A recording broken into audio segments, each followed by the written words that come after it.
Howdy, folks. Welcome to Adventures in Alberon Courts of Everest, our original D&D campaign. I am Joe Treff, your DM this evening and most, and joining me are my friends Matt, Vincent, Tina, Little Tina, Kara, Hannah, and Alana. We're going to play D&D tonight, but before we do, a couple quick announcements.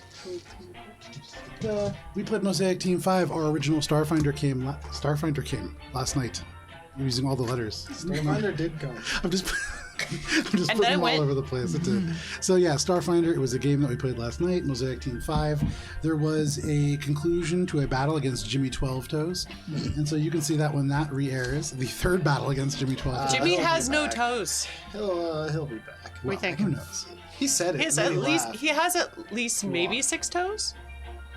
Anyways, to see what we're talking about, you can see when it re-airs on YouTube at Alberon RPG on Sunday at noon, followed by this at 4:30 p.m. Eastern Standard Time. We have a whole bunch of cool projects that are in the works. Some of them that are a little bit more on the horizon are the tarot cards that we're getting made. We have one made for Alina. We just had one finished for Ori, it looks like today. I didn't get to catch up on that text thread, but it looks like it's really either done or very close to very done. It's very done. Yeah, unless you have some issues, but I just didn't get a chance to look at it yet. But Sophie Bischoff, phenomenal artist, and is doing all of these tarot cards for each of the characters, and then you'll see them hung on banners behind the players. And so that's going to be fantastic. Thank you for the support and watching and subscribing and all that stuff, because it makes that kind of thing possible. We have a lot of one-shots coming up. We actually had one very recently that was and Ari ran it for us. It was fantastic. We had a whole bunch of different players, or a whole bunch of different characters. That was a good try. Thank you. We had 13. Shadow Dark Gauntlet. There you go. There it is. There we go. It's a 5e, very simplified rule set, and it allowed us to mill through like 15 characters between 6 people. And one of us survived. And so you can see that when it re-airs at some point on YouTube in place of us when we're not going to be doing a regular stream. We have another multi-part adventure that's going to be starting actually on Sunday that is being run by Kara. And that is going to be oh man, I totally blanked on everything about that. Cipher system. Yes. What else? You'll see. Okay, you'll see. It's going to be a multi-part adventure. It is going to be set sometime, I believe, in the 1920s, and so you'll be able to hear a little bit more about that as it draws closer. And then we nothing tomorrow, and that's all we got. And so it's time for this week's session. Tomorrow we just sit in the dark for 24 hours straight. Right, they put us back in our pods. That's true. That's what's behind this curtain. This week's session of Courts of Everest.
Wandering Hearts.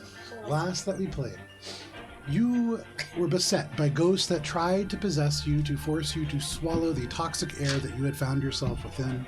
Minka and Valis held their breath and entered the darkness, with Minka taking the form of the archer and Valis blasting the ghost with radiant energy that evaporated several.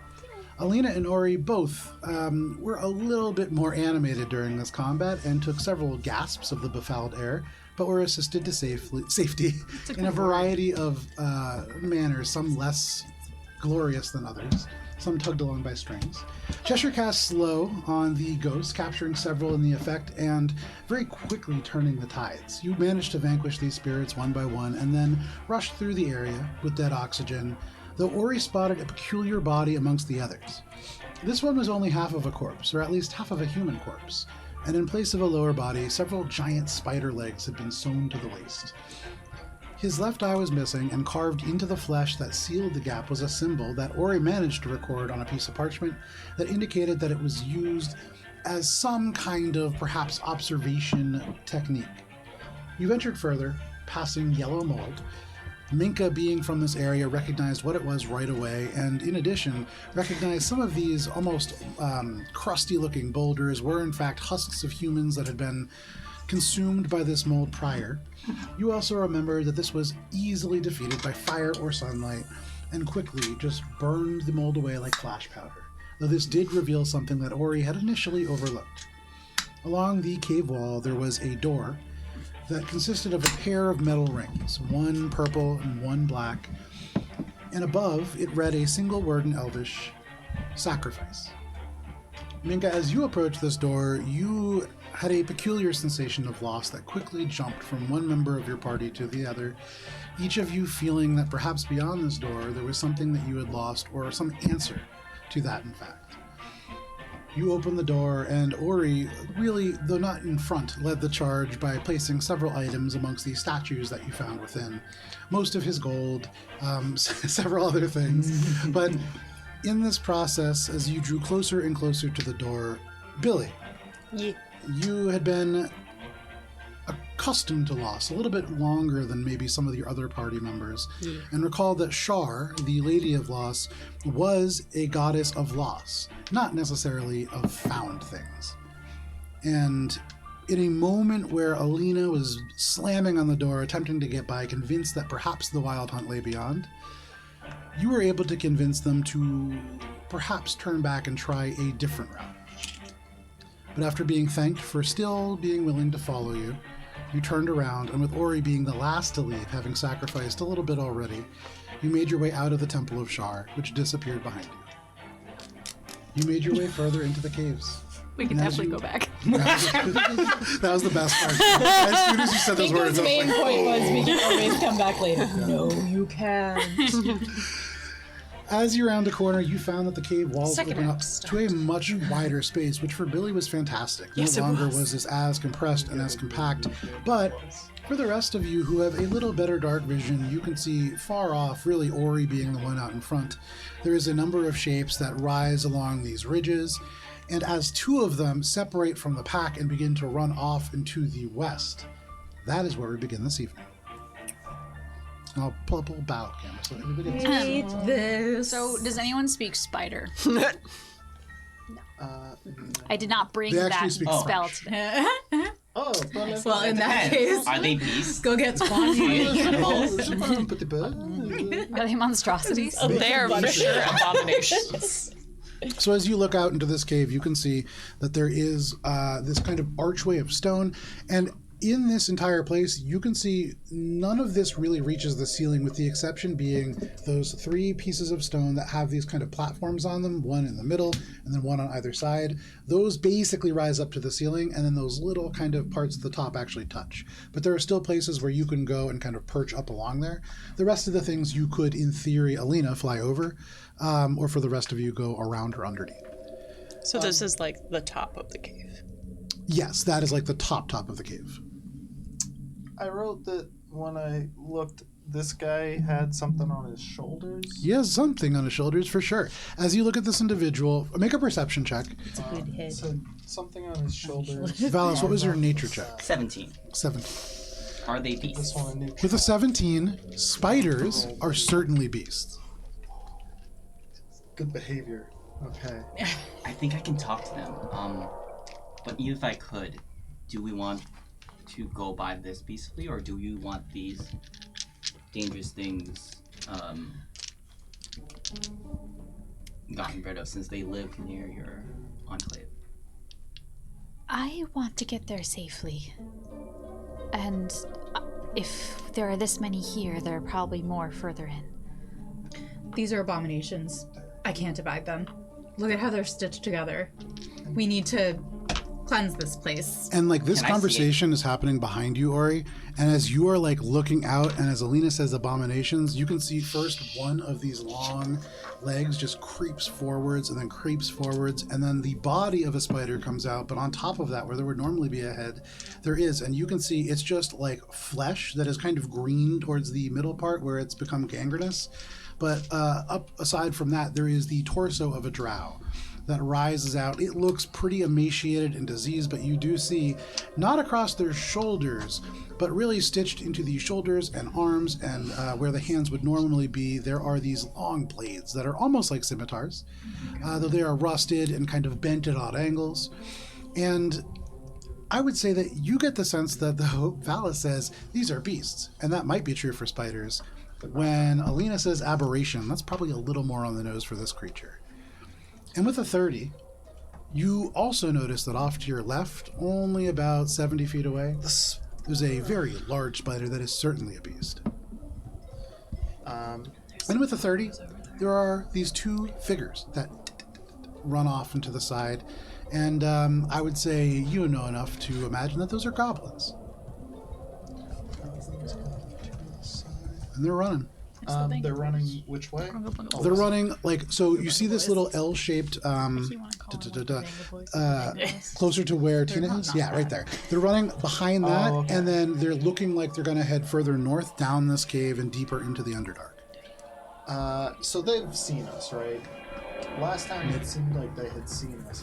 So Ori is looking thought it was around. the- Valis right now is talking to Alina. Billy, Minka, and Cheshire, what are you doing? Hearing that there's maybe some giant things that can fuck with us up ahead. Billy's got a hand on a sword and is holding a casting of blur for signs of trouble. Billy can't see, right? What's your dark vision? 60. No. Yeah. They've seen us. I'm gonna shoot this So one. so everybody's doing this at once? Okay. Yeah. So just, I heard you. Just hold. Hold. Billy? Just Holding holding a casting? I'm holding a casting of blur until I see signs of danger. Okay. So Ori is like drawing a bow out. He's like, the arrow, very quickly, very quickly, very quickly. Oh, But- seeing that, then yeah, I'll cast, Minka, what are I'll you doing? cast blur. I think Minka's gonna see that we're rolling. So she's going to assess the cave to see if she could spot any like potential weaknesses. Okay. To hopefully not Make a cause a survival check. cave-in in the middle of this grand adventure. I hope that's a decent number. It's not, guys. But that's okay. I get a +9, 14. 14. With a 14, you can see that this entire place is littered with rubble, and that would generally indicate that this is not super stable. But with the 14, really hard to tell. You haven't been here to this particular cavern. I mean, Valis definitely seemed to be able to tell that you got a little lost. And this is not familiar territory to you. You don't really know. Okay, as we're getting ready, I'm gonna say be careful about the rocks. No cave-ins. And that's my turn. Cheshire, what are you doing to get ready? Ori, can we not shoot the thing? Oh wait, no, we can't because you can't sneak by Come him. over there. Never mind. Go ahead.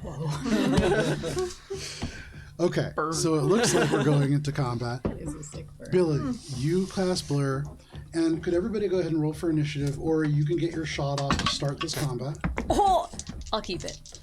Should have shot Oh, that's nice. first. I completely missed my dice No, tower. one shot first. Sorry, that's fine. I rolled great. We're keeping it. Starting off great. Yeah. Shot is a 14 on the die. Initiative is a 14 on the die as well.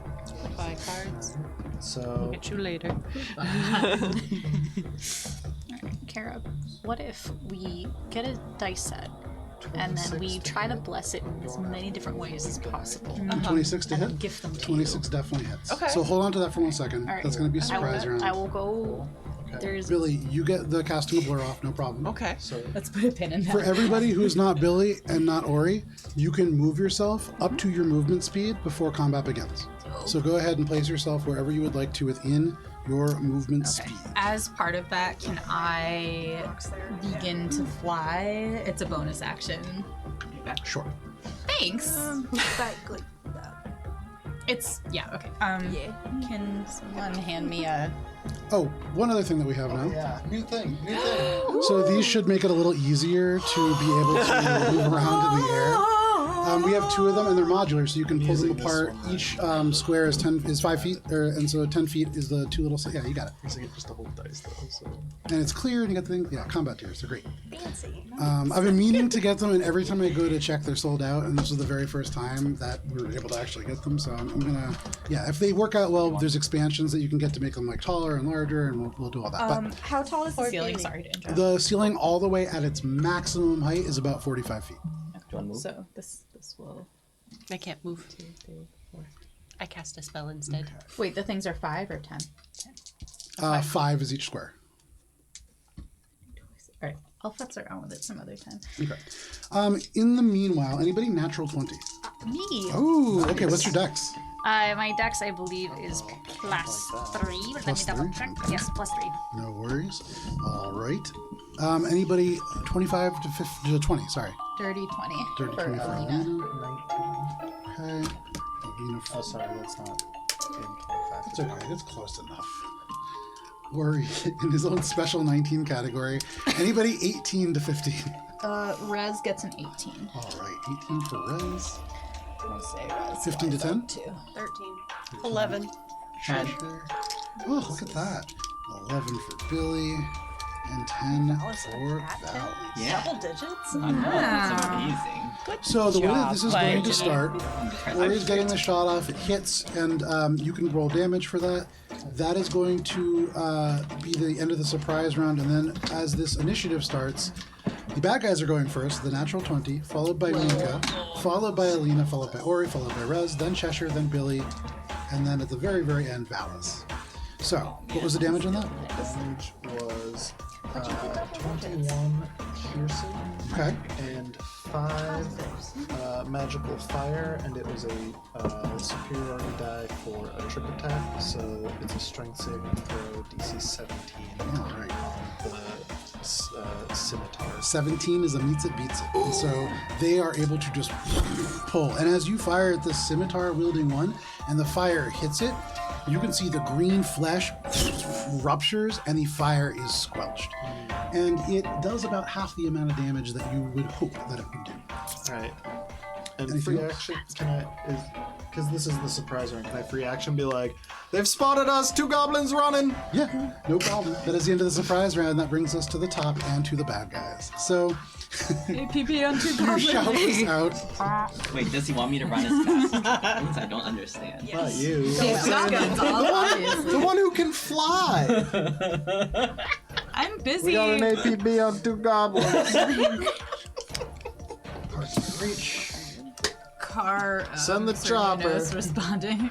By the chopper. Over. There. Air That support. other spider right there, would you mind moving it to the other side of that arched column? That would be cool if not. over there. Look at this. That skittery boy. Too fast. No That's too likey. fast. No, no. To just move right Too many legs. Actually, but they're up at the top. And they just rush forwards. They did not see you, you get the sense. But as they all shift and turn, you can hear of these different spiders, and they rush. Unfortunate. The 2 spiders that are on the sides go much faster, but the one in the middle just leaps with one huge jump and lands right on this outcropping of rocks. They cast their gaze around, and they're going to attempt to target Alina, but I don't know if they're in range.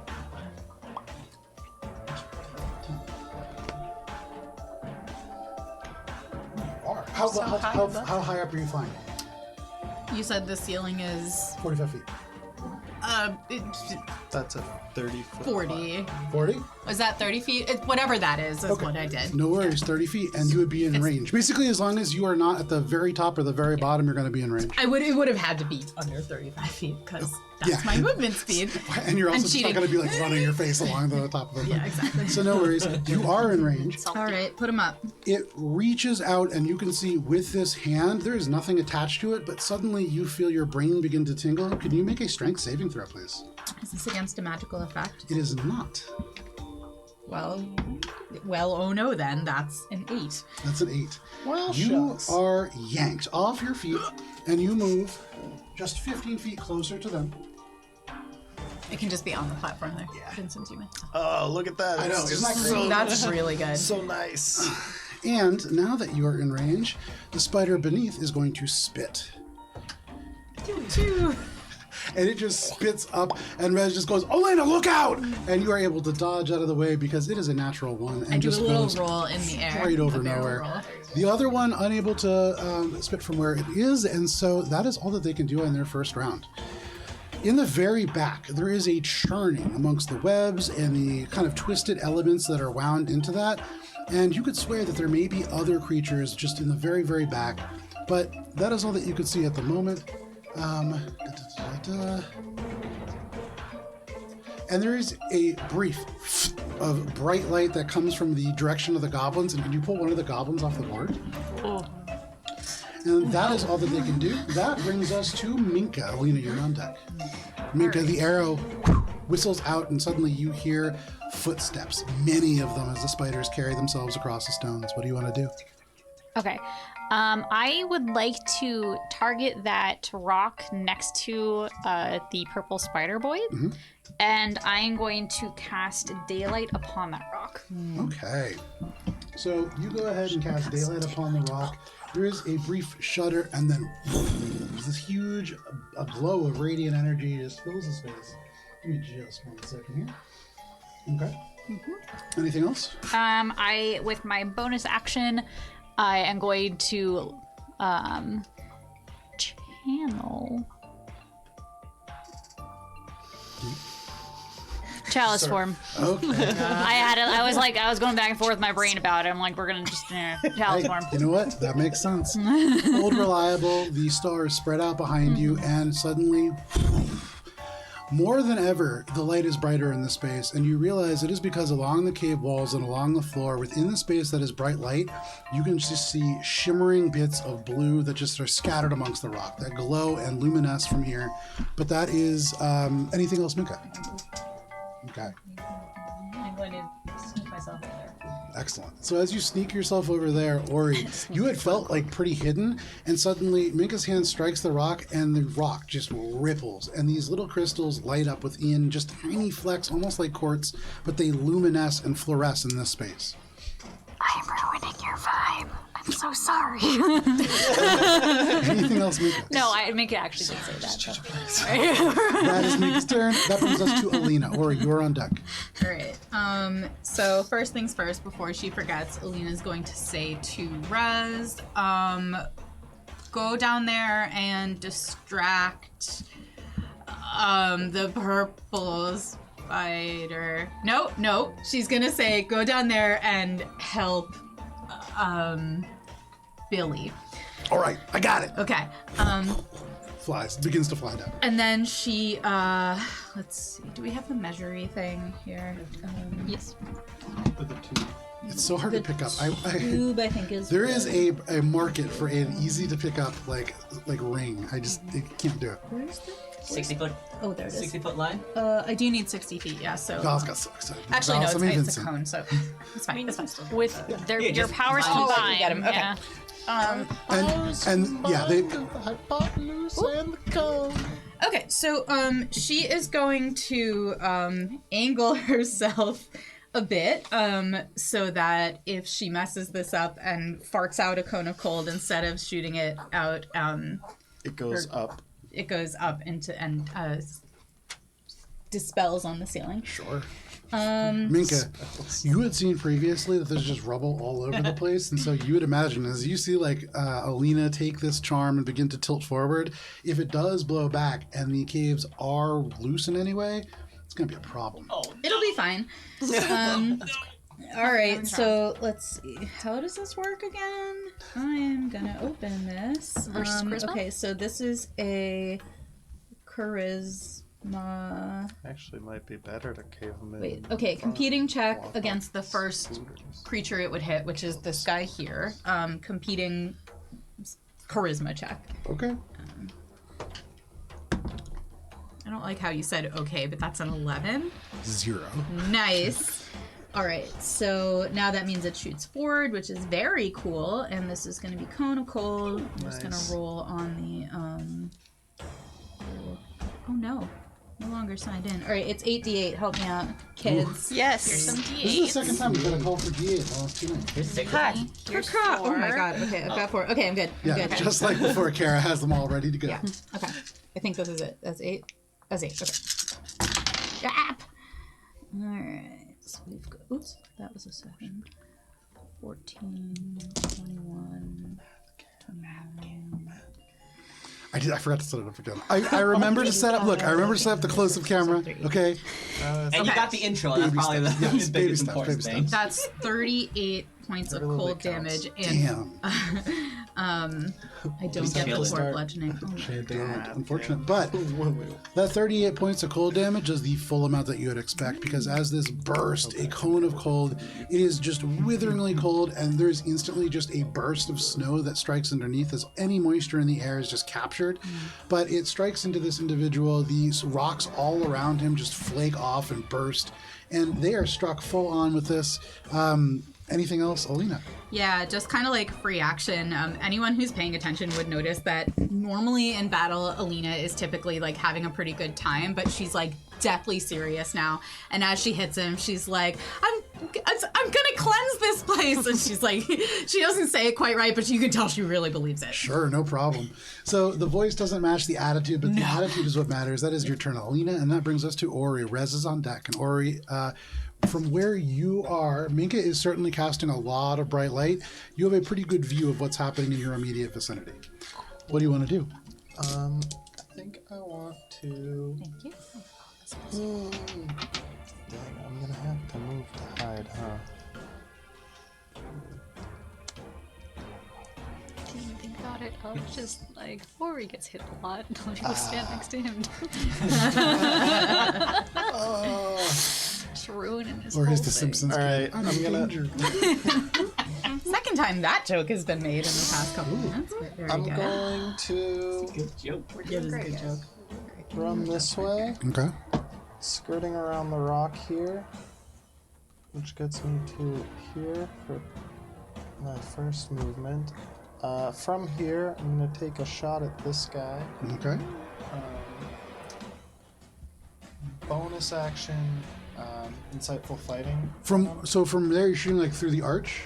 Yeah. Between that and the rocks that he's behind, it's probably getting like a little bit of cover out of that, so you have the heads up. Okay. I don't think cover affects it if I use my insightful fighting, Okay. because I can still get sneak attack. But I'll give it a shot. Cover adds to the AC. Right. Yeah. I'll give it a shot. Literally. So insightful fighting is against his Deception check. Yeah. Not great. 1. Yeah. It's a beat. So These I can spiders get and these like sneak sewn attack together on him creatures, without- not super insightful. Yeah, you can get a sneak attack without advantage. Does he still not see me, or did he see me with the light from the rock? No idea. Well, for mechanical purposes, do I get advantage for sneak attack? Or...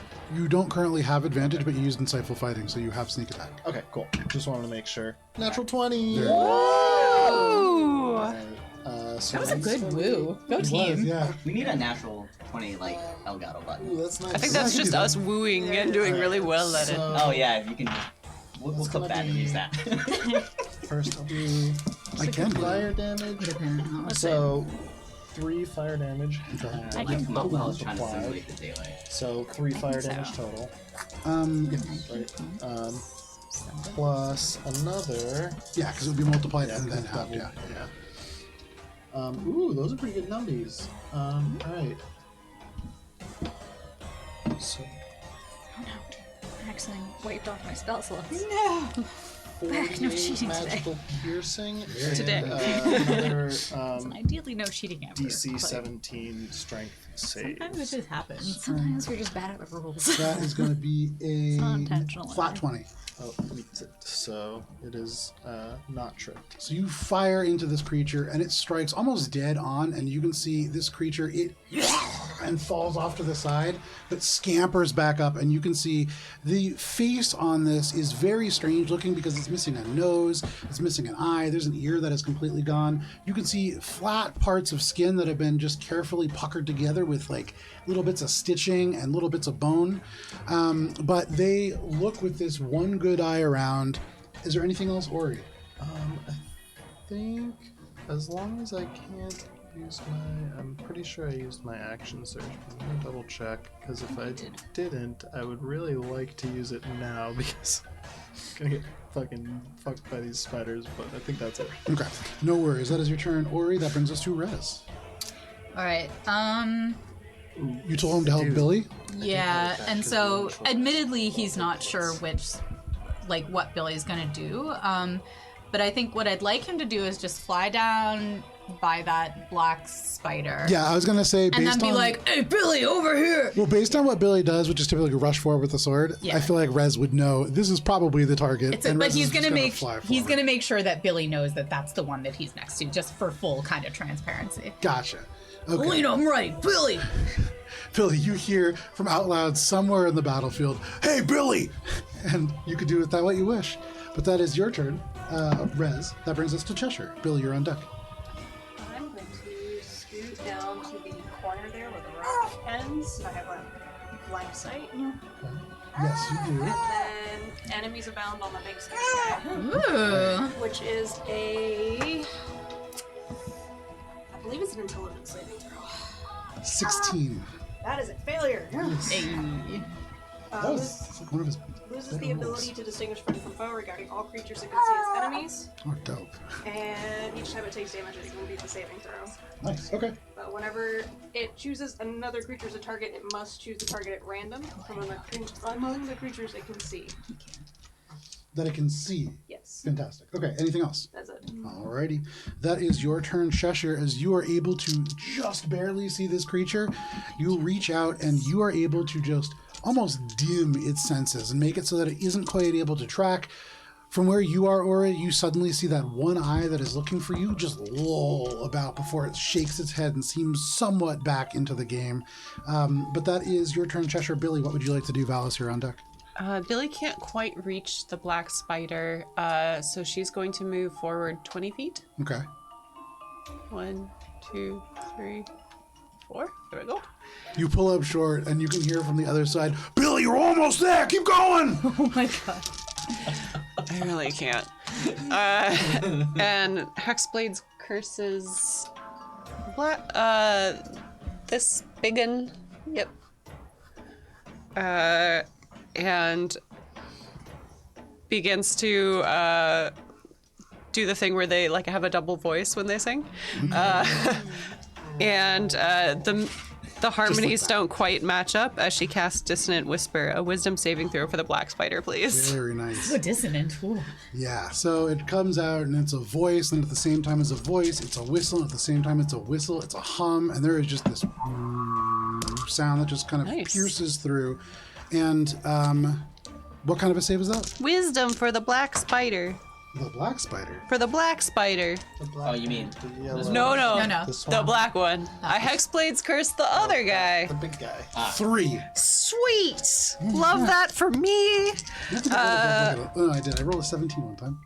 That's going to be 15 points of psychic damage and must immediately use its reaction if available to move as far as its speed allows away from you. You said 15 of psychic? Yes. Billy, No. that doesn't do a single thing. No. And though you do feel that this creature succumb to this ability, it seems to almost just roll off of it. Does it move away? It does not. Anything else, Billy? Ain't got no brain. That's not quite what it is. It's got. Billy kicks rocks. It's a free action. It's, That is your I turn, think, Billy. more like That brings us to hermit crab. Valis. It's already occupied. Fair. I'm gonna run up and cast Bless on the spider. Bless you, spiders. Let's see. Nobody's ever done that for me before. Everyone. Go right ahead. You solved my puzzle.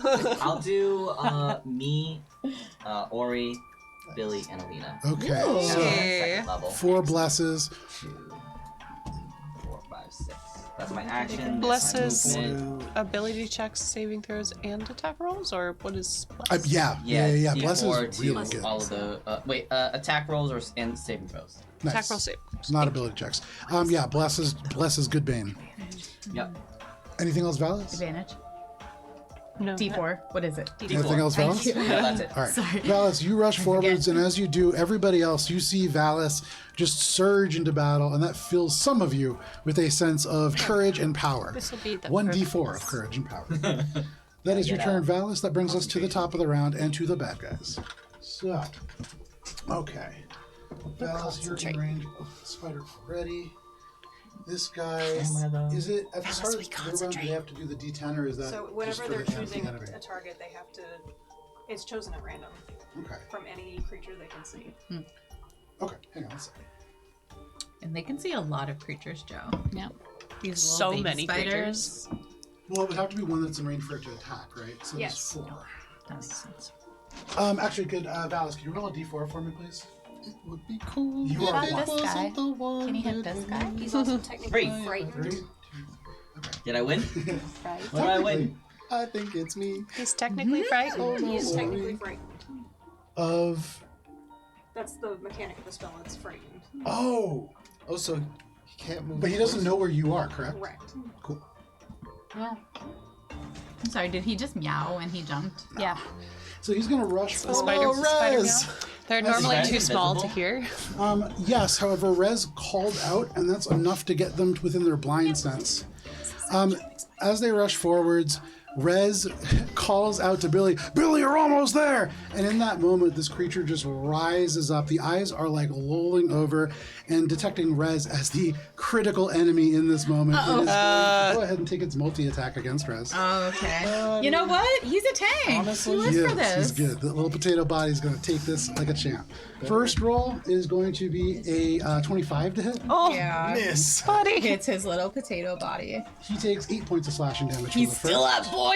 Go, buddy, go. Maybe he'll miss the rest of the attack. Natural 20 for the second. No, buddy, no. Minimum damage, so only 6 points of slashing damage. Down. Bye, buddy. And so he is just scythed through. It is the first arm that ends in this blade just cuts through, and you could see suddenly Rez becomes corporeal. You could see him, blood strikes the stone, and he turns around and he goes, "Billy!" and then and he just bursts into nothing. And that is the last of Rez for this battle. We can come back from that, right? This creature is going to rush forwards 5 more feet and then take its final attack as a bite against that spider. Nice. And it is going to hit with a 22.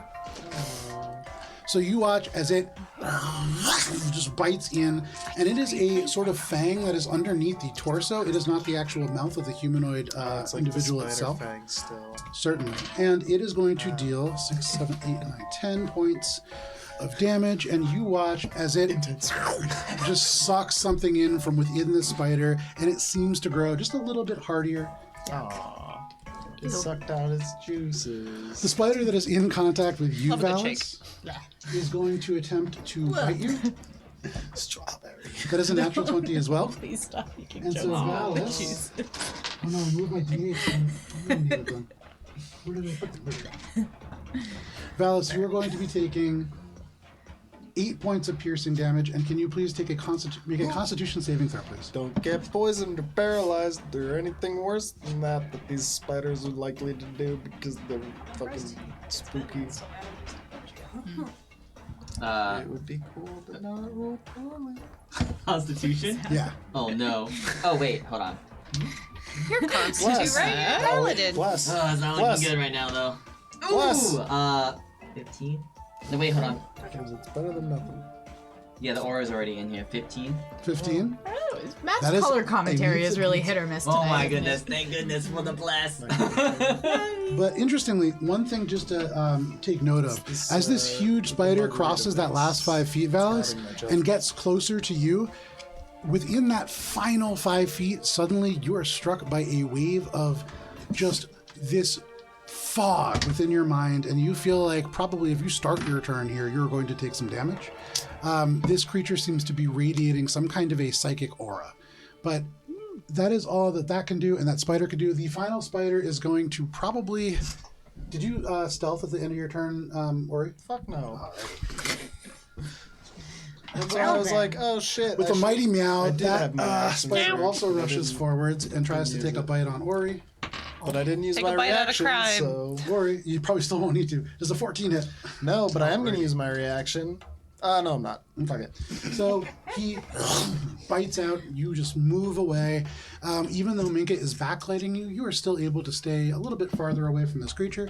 That is, I believe, all of those. Give me just 1 second. Okay. That brings us to Minka. Alina, you're on deck. Minka, you can see these creatures is quickly approaching. Luckily, Valis and Ori serving as a front line at the moment. What do you want to do?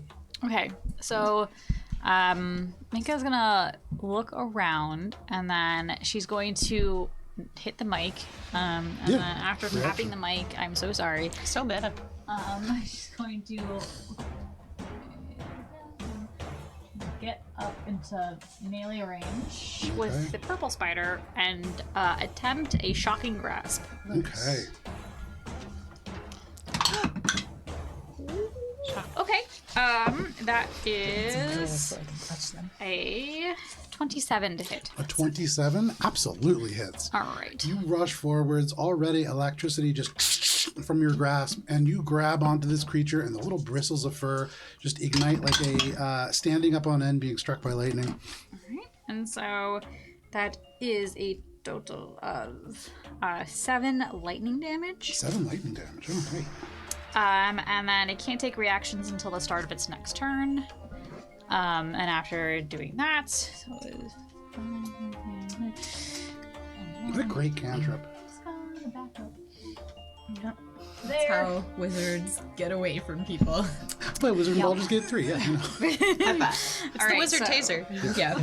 That was my action, my Please don't hurt movement. me, says the And wizard. then, as a bonus action, I will reach down and grab some rocks off of the ground. Yeah. Yeah. easy. Or You go and magic stone. There's stones Increasingly full everywhere stone here, and so pockets. easy enough you grab onto these. Yeah, you're literally just dragging along the ground now at this point. It's a good thing you don't wear pants. So that is your turn. Minka, Alina, what would you like to do? Or you're on deck. It's like going clack, clack, clack. Okay, so Alina's gonna say to Rez, keep helping. Nope. Keep helping. No, that. Oh no, he died. You can She's say gonna whatever do you that, want to. like. Oh. Yeah. Yourself. It's gonna be really sad for a second.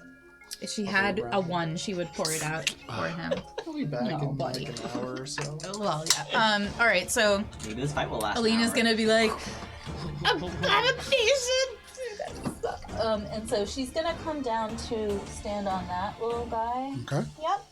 And angle herself again because just leave it because people are standing on it. What? No. What? I don't think it's gonna What's that? Just can she stand on there?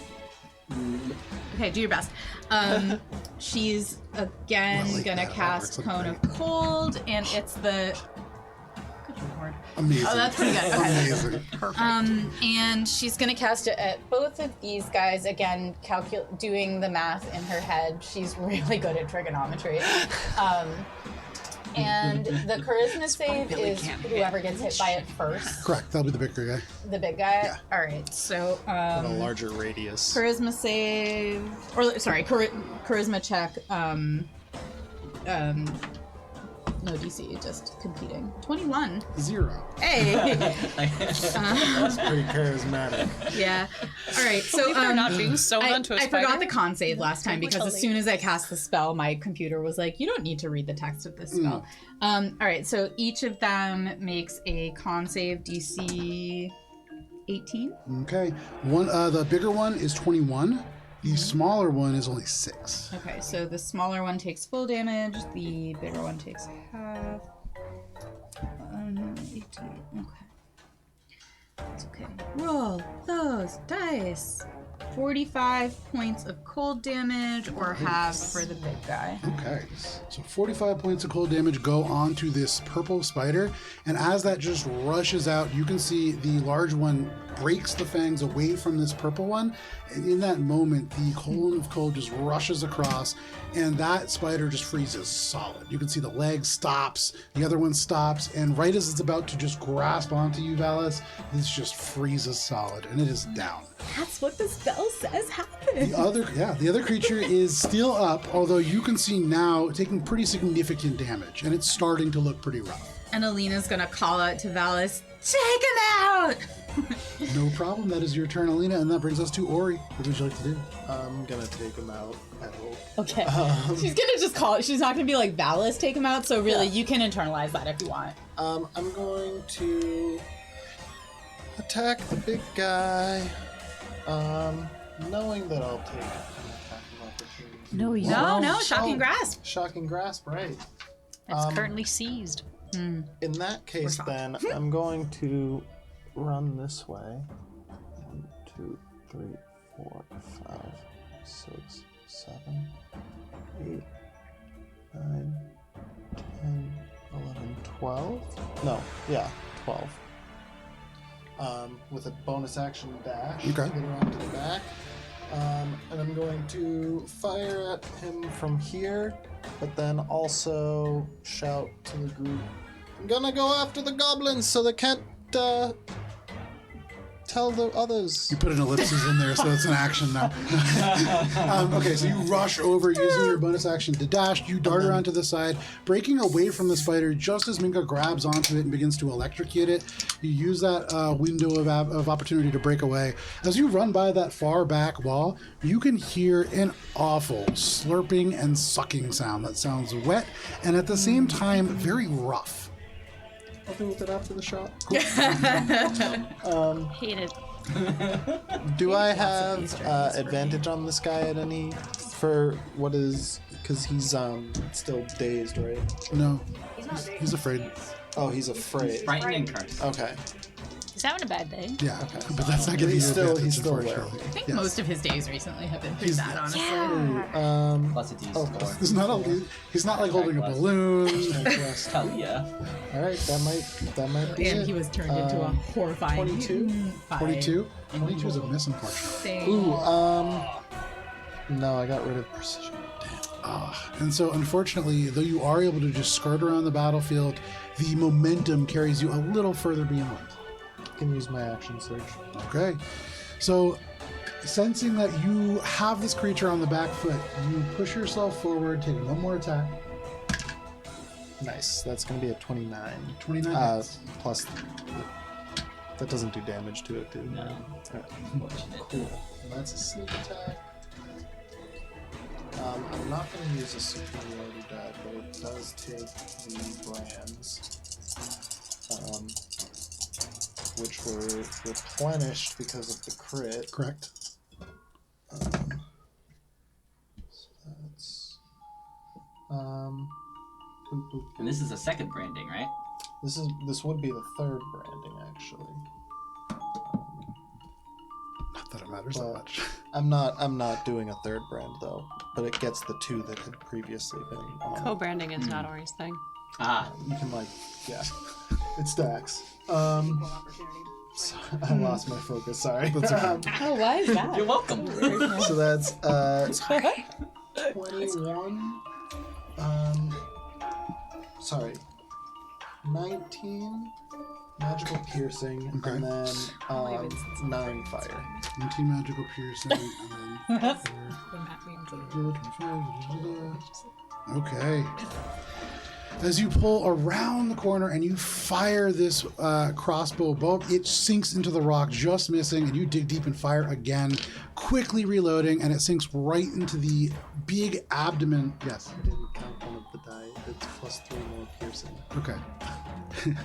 Excellent. You go around the rock, shoot the spider.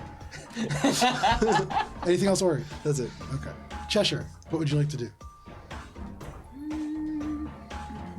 I'm going to saunter my way back in the direction I came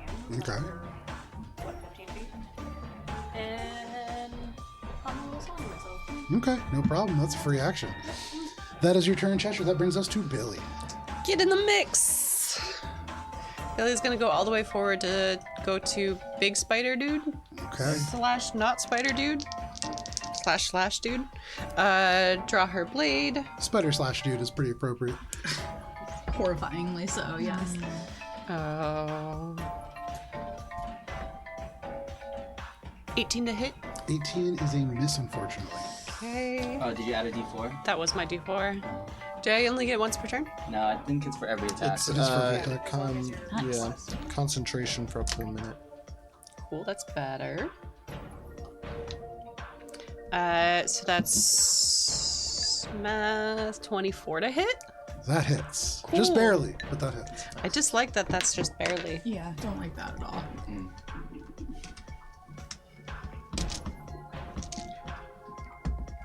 And that's 13 points of magical piercing damage. Sorry, 13 plus 17 points of magical piercing damage. 17 points of magical piercing. Billy, as you rush up to this creature and as Ori's bolt sinks into it, it rears up and you can just see the entire midsection is exposed. And so with a single fencing thrust, you just go forward and pierce. And there's a moment where it almost threatens to snap the blade of your blade. And then it just goes straight through. That's and the kinetic also- force almost jolts your wrist like to a sprain degree. But you feel the heart pierce, you feel things just burst on the inside, and this creature is dead. Sweet. Joe, could we have not finished my sentence? Continue. Don't worry. Okay. We're all good. And I gain hit points back, which is great because I was already at full health. There you go. This creature falls back dead. Bye, weird and creature. Instantly, Billy, Valis, and I think it's just Billy and Valis, or you're just out of range. Nice. You feel your head clear. And it was like it was building further and further, almost like the pressure buildup before a crack of thunder or lightning. But as it eases, you get the sense that you just dodged a pretty major element of damage coming your way in just a little bit. Billy turns and looks at Valis, and like Valis sees just like a really excited, like girlish Billy, just like, I did it. And it's your turn, Valis. You look across at a very unusual Billy. Nice strike. It's probably terrifying. And you're blurry too, right? So blurry, so bloody. A lot of juice. A lot of juice. So much juice. And So juicy. walk over here, and I will just stab the spider twice. Okay, Minka, you let go, and then Valis just thrusts forwards. Alright, so the first attack, if I can get in the tray. 21 to hit. 21 hits. 10 magical piercing. Okay. Second attack, 16, 25 to hit. For 9 magical slashing. 9 magical slash. 1 second here. Valis, tell us how it happens. Oh! That's exactly the amount you needed. Alright. As he rushes over to stab this spider, he will say... He will lose himself in the blood frenzy of Billy, and he will shout, I shall be the stars that illuminate the night, and the wandering beacon that guides thy wandering lost. And just, you absolutely eviscerate this creature. And in this moment, as those words echo and kind of clang off the stone, the sounds of battle die down, and all that you can hear is this coming from far in the back. And I'm going to take you out of initiative. I just like that. To run this way to try What about to see if I there's a can track purpley where spider right one there. That was the one that you just killed. Yeah, they're all dead now. But then Oh, they're all also dead like now. turning to probably see that horror. Alina is gonna do like a beeline toward the horror. She has 120 feet of dark vision, so hopefully she can. This see one? it. Yeah, but she's still flying, but it doesn't matter out of initiative. So some of you rush forwards. What are the rest of you doing? So, hearing that sound still, Minka's going to run towards the rock that has daylight on it. And it's giving off, what, I think 60 feet total of... It's like 30 feet bright and then 30 feet tucked in. She's gonna see how viable it is to pick it up or move it. Which? That like brown rock right here. Okay. I'm guessing that is The like daylight one? No, yeah, the daylight rock. Okay. So you walk over to the daylight rock, and this rock, I mean, you look down at it. It's not a small rock. It's not. No. This is probably the size of like your upper chest and shoulders. Oh god. It's heavy. You have the strength to lift it, carry it. What's your strength score? Pretty sure it's an 11. It's an 11. Even lifting it will be a pretty substantial challenge. Okay. So she's gonna like put her hands on it and like try to like shimmy it a little bit and then realize that this is a bad, horrible idea. It's not gonna work. And instead just gonna cast levitate on it and then just kind of like push it with her. You cast levitate and it just lifts off. Little bits of pebbles fall down to the ground. And you just have this very arcanically expensive glowing stuff that you push like a shopping cart in front of you. No problem. Yeah, we're just gonna bring that deeper in. Yeah, okay, great. So you bring this in, and for all of you now, you have a pretty decent light source, at least if Minka is nearby. On top of the glowing form of chalice that has just ignited behind you. What are the rest of you doing? I'm looking over here. Okay, make a perception check. I'm also like going up there trying to find specifically the Gunga Bunga boys that Is were running. Glass still up? I'm going Doesn't past affect the- ability checks, Oh no. attacks, and saving throws. 11. The darkness. But yes, it is. And stone. I'm gonna keep getting closer to 27. With the 27, you get a very good look off to the left. You rush over a little bit past Alina and like look around, and you don't see anybody. And you get a very good sense that if they were there to be seen, you would see them. Do I see the abominations? From off in that direction, I'm like- probably. Past that corner. Oh, make a dexterity saving throw.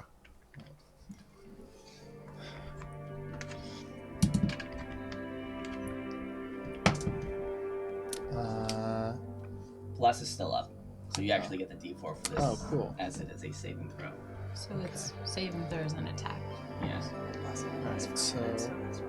Oh, fair. Mm-hmm. Alright, this is still within the minute, and that's pretty good. Let me check It's only the. been about Let's 15 see, seconds. 26? 26, that's high enough. As you are rushing along the way, running ahead of your group as you were wont to do, you almost just cross over, barely perceptible, a tiny luminescent blue line, barely shedding light. You can see it attaches to more of the webs and winds up and up and up and into this kind of catacomb. And as your eyes adjust, you can see it vanishes into a huge complex of web. And as it shifts and moves again, you could hear this sound, and you can see it's almost like curtains of something that are just kind of rubbing against each other within. And then you see just an arm loll out. And there is just a big strip of flesh that has been sawn away. You can see muscle and bone on the inside, but it looks necrotic to the point that it's probably been there for a while. And then you see the arm, Oh no. and then into the rest of this kind of mass. Sorry, so is the mass web? Or is it like a mass of flesh and stuff? Getting closer? Where are you? I don't. Okay. Yeah, I don't quite. So you go ahead and Alina, you can get closer. I'm gonna I like mean, I'm gonna, push up like- to like here. Okay. If I just avoided a trap, I'm gonna go more stealthily now to try and get a better look at what's going on here. So you're going up there. What are the rest of you doing? Minka's Combat part. Minka and her rock are Electric. just like No, I slowly think these making are their really way in. pods. Okay.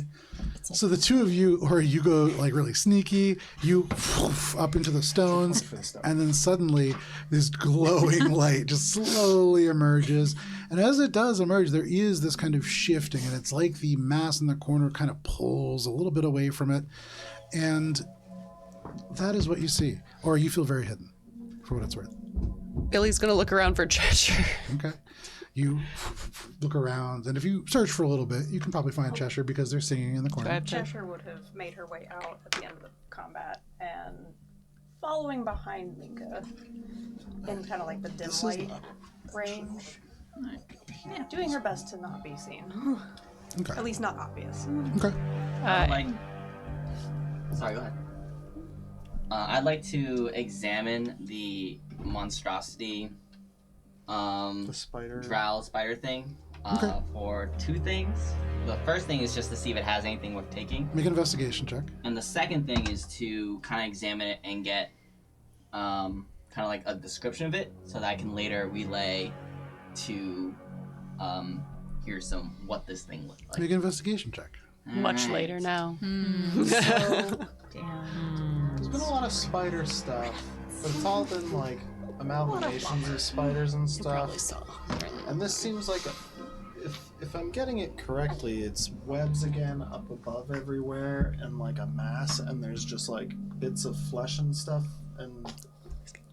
You can mostly see web, but in places it looks like the web transitions into almost like a flap or like a quilt of flesh more. Okay, so it's more integrated than Yeah. it's like chunks stuck in a spider web. Yeah, it's definitely integrated. In the past, you've seen creatures sewn together. This looks like it almost just becomes Okay, so 9. different. 9.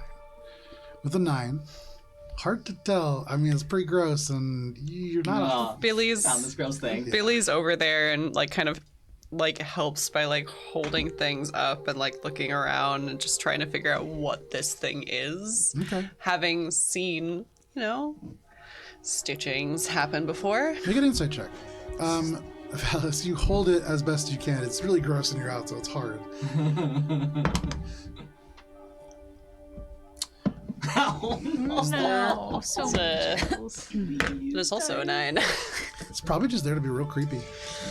The blue, No, it's just glowy that you mentioned. In We should the probably burn maps, similar to the Sending Stone superpowered one that No. was like. The closest thing that this looks like is you had seen make a flat intelligence check, I guess. memories. Can we burn the 7. abomination? You get a little bit of a headache trying to think, and you're like, oh, I better not do that. What was that? We're gonna start to try to just burn the abomination. Okay, no problem. If you want to apply some fire to that, it burns not super well, and it smells bad. As you burn it, you are almost certainly aware of the fact, with no check needed, the drow part of this creature, rotten. And so as you burn it, it smells like tainted meat.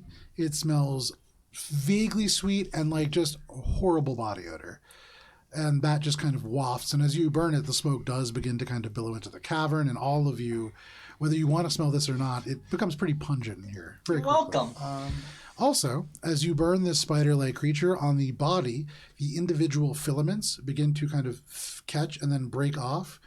And Valis and Billy, could the two of you make Constitution saving throws? God damn it. You get +3. Is that That's good. Oh, and But bless is done. is Bless done? Has it been a Surely minute? by now. Yes. Oh, man. It's been Oh multiples shit. of It's minutes. a +3? Yeah. Okay. 16. Okay. 10. Meets a pizza. Oh. Very easy, as this is a natural effect, but for this kind of creature, you can tell that probably as a defensive measure, when it was a normal spider, it would be able to like fire these like spines almost. There are species of tarantula that do this in real life, and in setting it on fire, it seems to activate that in a similar manner. Both of you are able to kind of see them begin to bristle, and you step back before they fill the air. And they are like flechettes, and you imagine you could breathe these in, and these would cause bleeding within your lungs. But you step back. You're no fine. unfortunate? I'm just gonna heal myself a little bit. Okay. Do I, from here, do I see anything like notable? Do we see that now? And if not, I'm gonna get closer until I do see something. So put yourself within 10 feet. And I'm flying, so I'm not Yeah. alighting here because there's. Because as you boys do get there. closer, you do see that there Can I have one are, of those? Just to you guys, small spiders. Small being about a foot across. They're large for regular spiders, but small compared to the ones that you fought. And Alina, you see one just goes almost straight under you, and then it looks up. The face doesn't. The eyeball just opens on top. Oh God. Yeah, it's And you can see just kind of looks and then shuts, and the spider off. You see another one crawls over, and then you recognize on the ends of each of its legs there is just a human finger. You can see each of these seems to have like humanoid body parts kind of attached to it in various ways. I'm gonna do my last kind of cold. like at this whole area. So you grab And I know one. that Ori is down there, so I again Okay, no angle problem. appropriately. Do you As long know? as Because I rolled a nat 20 on my stealth. Oh, that's a good point, actually. Yeah, you probably don't really know where Ori is, but Is you it do fair know to that say he's that not on it's the my ceiling. natural inclination to just not aim At the toward ground? Yeah, if you're flying. Yeah, I Okay, think that You're makes up. sense. Okay. All right. So now, they don't need to make you. This works automatically. The first creature that you hit is a regular ass spider, and so there's no way it could succeed against a Cauldron of Cold. that But sounds good. can you go ahead and roll a D100 for me, please? A D100. Oh man. You What's don't his need a creature damage type? roll in that because I Regular got a program. ass spider. Did it look like those Well, little we might. spiders? That's what we're rolling for here. 68. 68. 68. Okay. So as you do this, the cone of cold bursts forwards, and there is no like backfire up into this like crumbly ceiling. You are fine in that regard. And as the cold crawls across this, it's like the individual strands of silk just become glass and shatter. And all around, it becomes a repetition of what you just had seen in the fire and the spider. And it is just these little frozen flechettes that just go everywhere. Whatever is within inside, almost instantly, you hear the sound of tearing flesh, and whatever is within, as it freezes, is also eviscerated by these little tiny spines. And as these elements of silk kind of break down, there are just 4 or 5 mounds of fleshy material, missing elements, and then here and there, other little spidery-like appendages, just dozens of legs across the chest, just kind of twitch and die. And you would imagine that whatever this was, it is no longer. She's so disgusted that she's gonna start shooting eldritch blasts at the messes, just intending to just obliterate all of it. No problem. Stop. You What are fire doing? and it goes, and it is just kind of this goop. You expect it to be a little bit more like flesh and blood, but it is more akin to crumbling tofu that then also begins to kind of melt as it falls onto the ground. Seeing that Alina is taking care of the horrendous mound of flesh, Minga's gonna cart her pet rock over to the walls Okay. and see if she can investigate that like blue luminescence a little bit closer. Are you still shedding light in the chalice form? I am. Okay, for how long? I can hold it for up to 4 hours because it's a druid. As you are holding this chalice form, anything that goes within the radius that you are, it's not universal, but there is a chance that flecks of crystal that to you look like quartz to your naked eye, but as you get closer, begin to kind of luminesce. Make a nature check. I'm gonna guidance myself. Oh, wait. If I guidance myself, the rock just drops to the ground. And at this point, Mika's like, yeah, this is kind of strange anyway. For the rest of you, as you're like, wow, this is great, right behind there's a huge stone. The sun, no! Nature check? Yeah, That is a 16. 16. You imagine that if you had a larger piece of this material, you could better ascertain what this is. You've heard that in certain conditions, some rocks can glow or change the way that they refract light.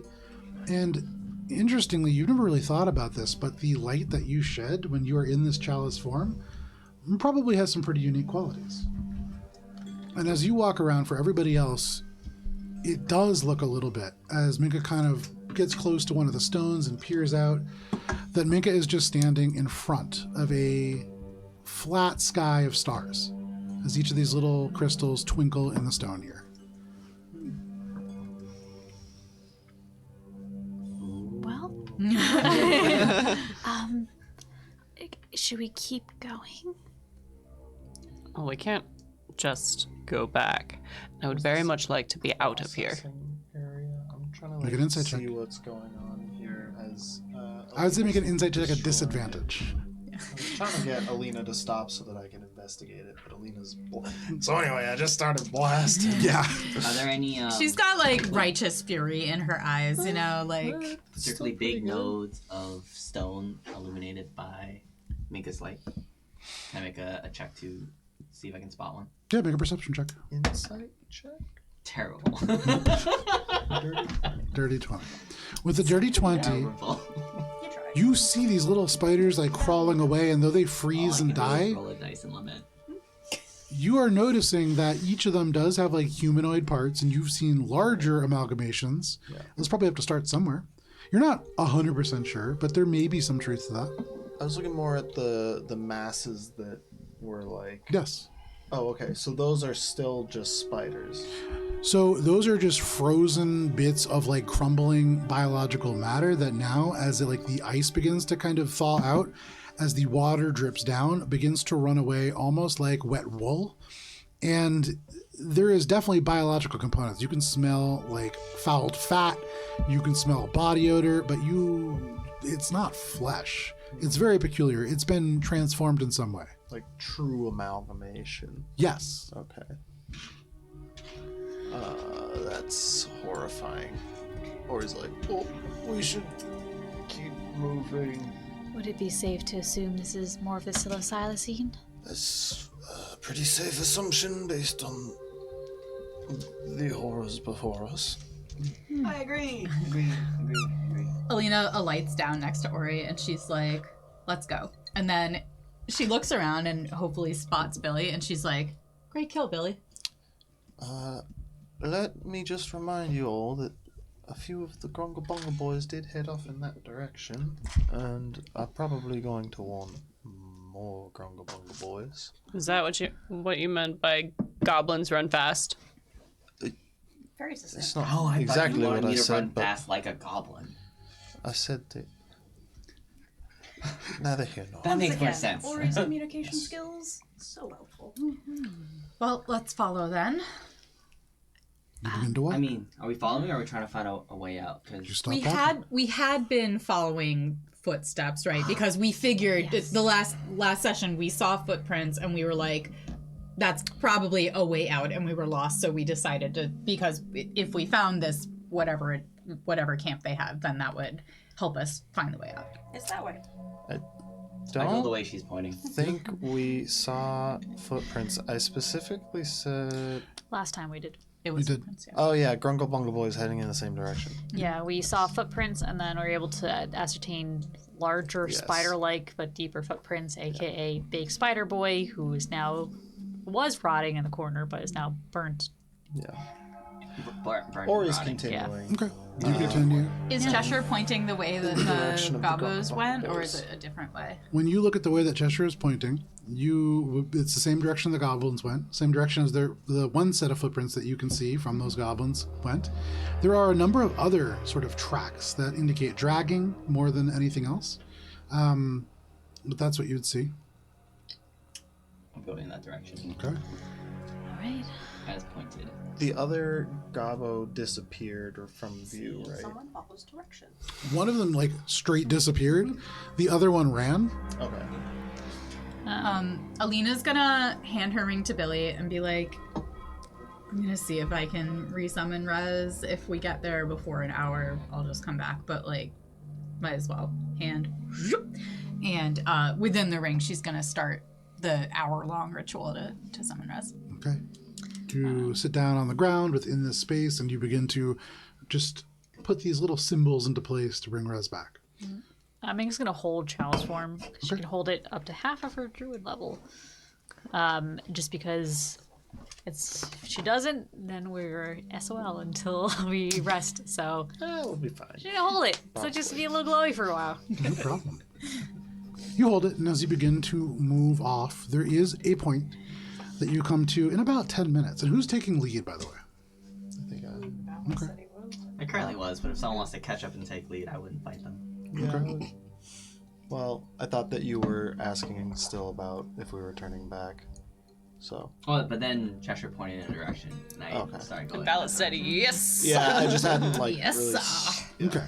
So, Valis, go ahead and make a perception check Guidance. Why'd I do this? with guide. Oh, yes.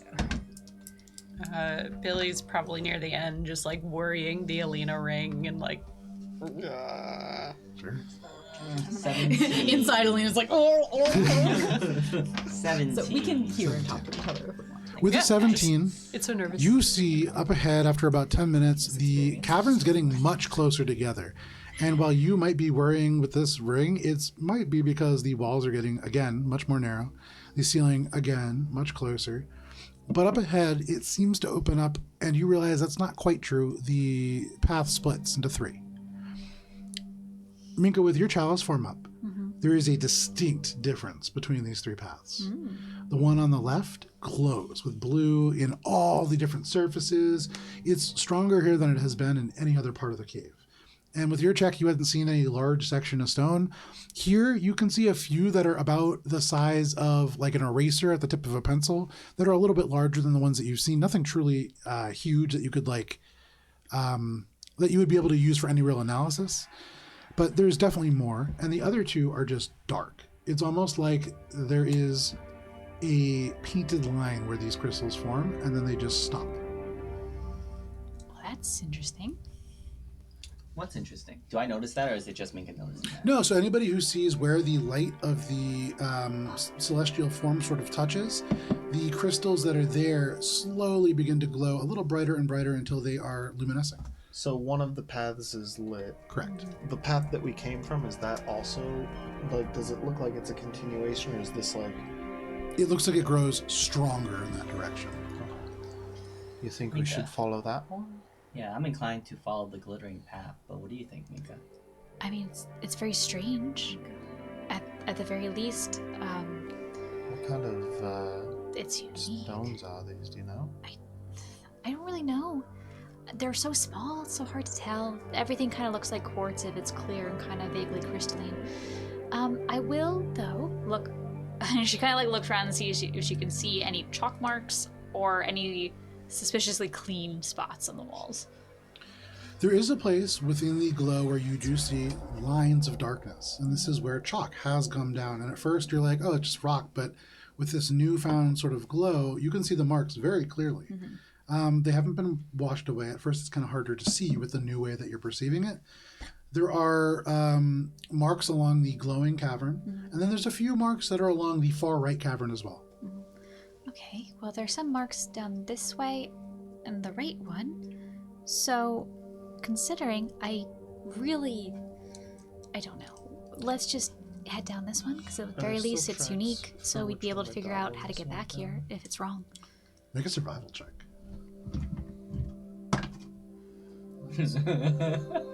As you get to this part of the cave, there are all kinds of traps here. Not great. 14. Pretty sure a dragon's been here. We'll continue down the shiny path. You make your way down the shiny path, heading off into the left. The rest of you follow? Yeah, I think Billy doesn't want to be left alone. Yeah. Billy, it gets harder to follow. Don't we all? 5 minutes go by, and your shoulders every now and then get clipped by the stone. You sure this is the right way? Another minute or so goes by, and you reach a point where, Billy, no more than 15 feet ahead, you're going to have to take your pack off to be able to squeeze. And you can't quite see the end of this section of the tunnel. You're going to have to kind of squeeze through for a little bit. Valis, you kind of stop, and are you wearing heavy armor now with plate? I am wearing heavy armor, full plate. You kind of...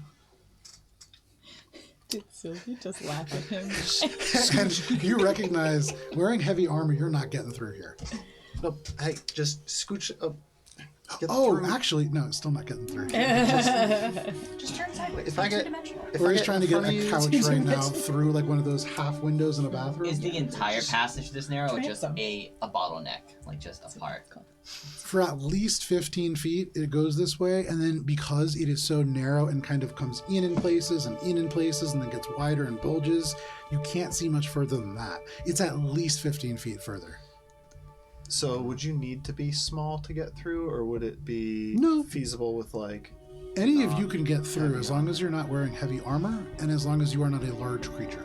Okay. If you're a small creature, you could walk through. If you are a medium-sized creature wearing any kind of armor that's not heavy, you're squeezing. And that means that there is the potential to get stuck. I'll start. Yes. Here we go again.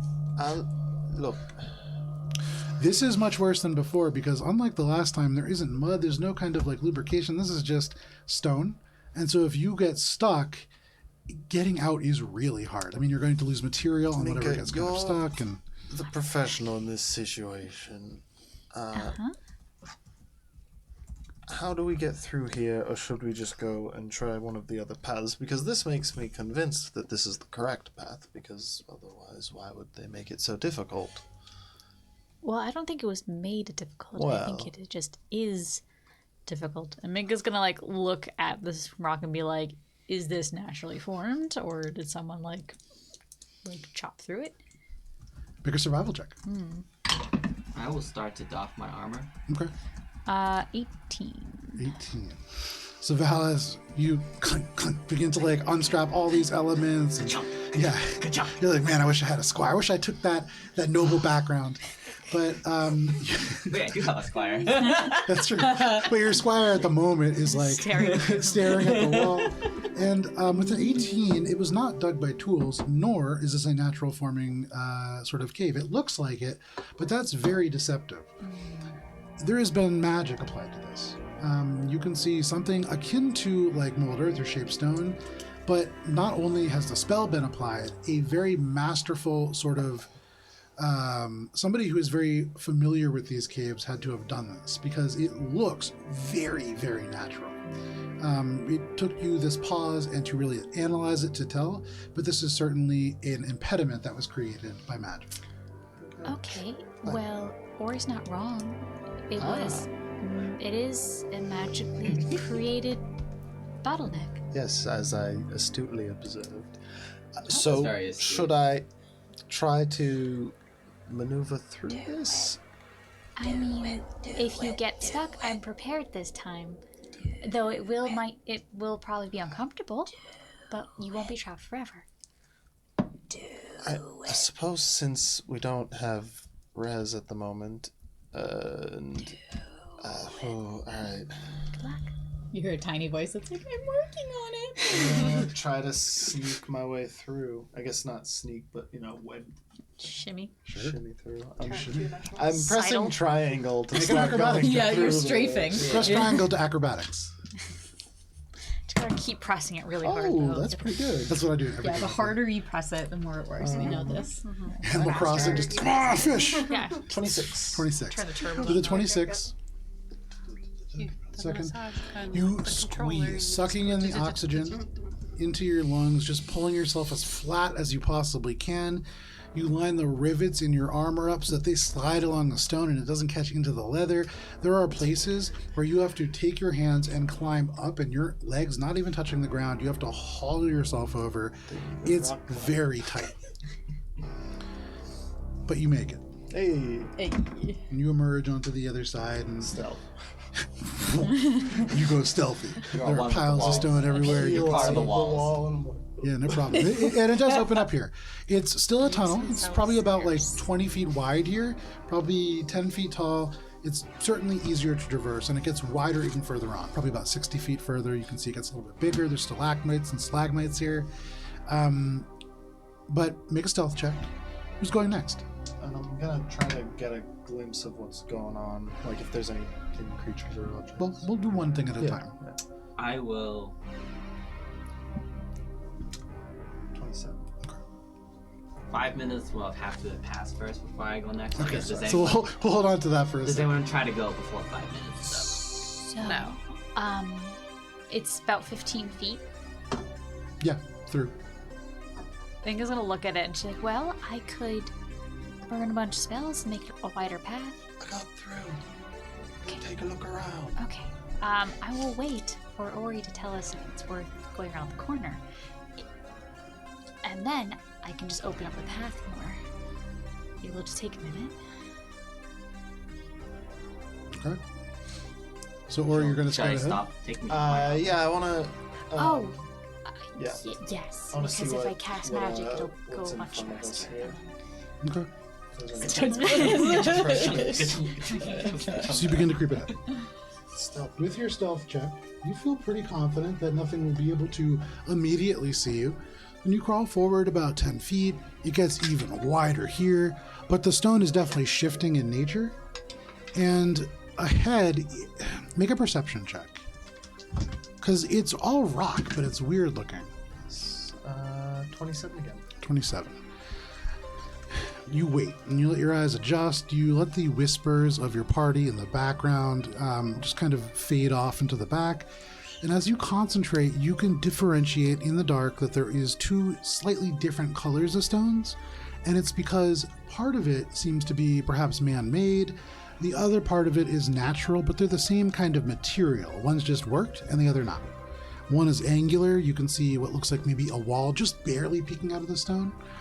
And you can see elements that might suggest a gate, but just like an archway of rock that looks too smooth to be natural. No real door or anything like that. And with a 27, you hear voices. Certainly. And with the kind of gravelly, high-pitched nature, goblins. Okay.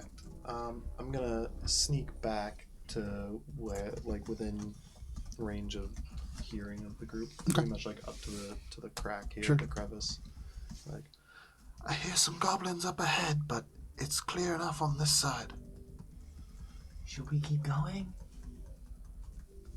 Unless you want to hang out in this cave forever, I would suggest finding a way through.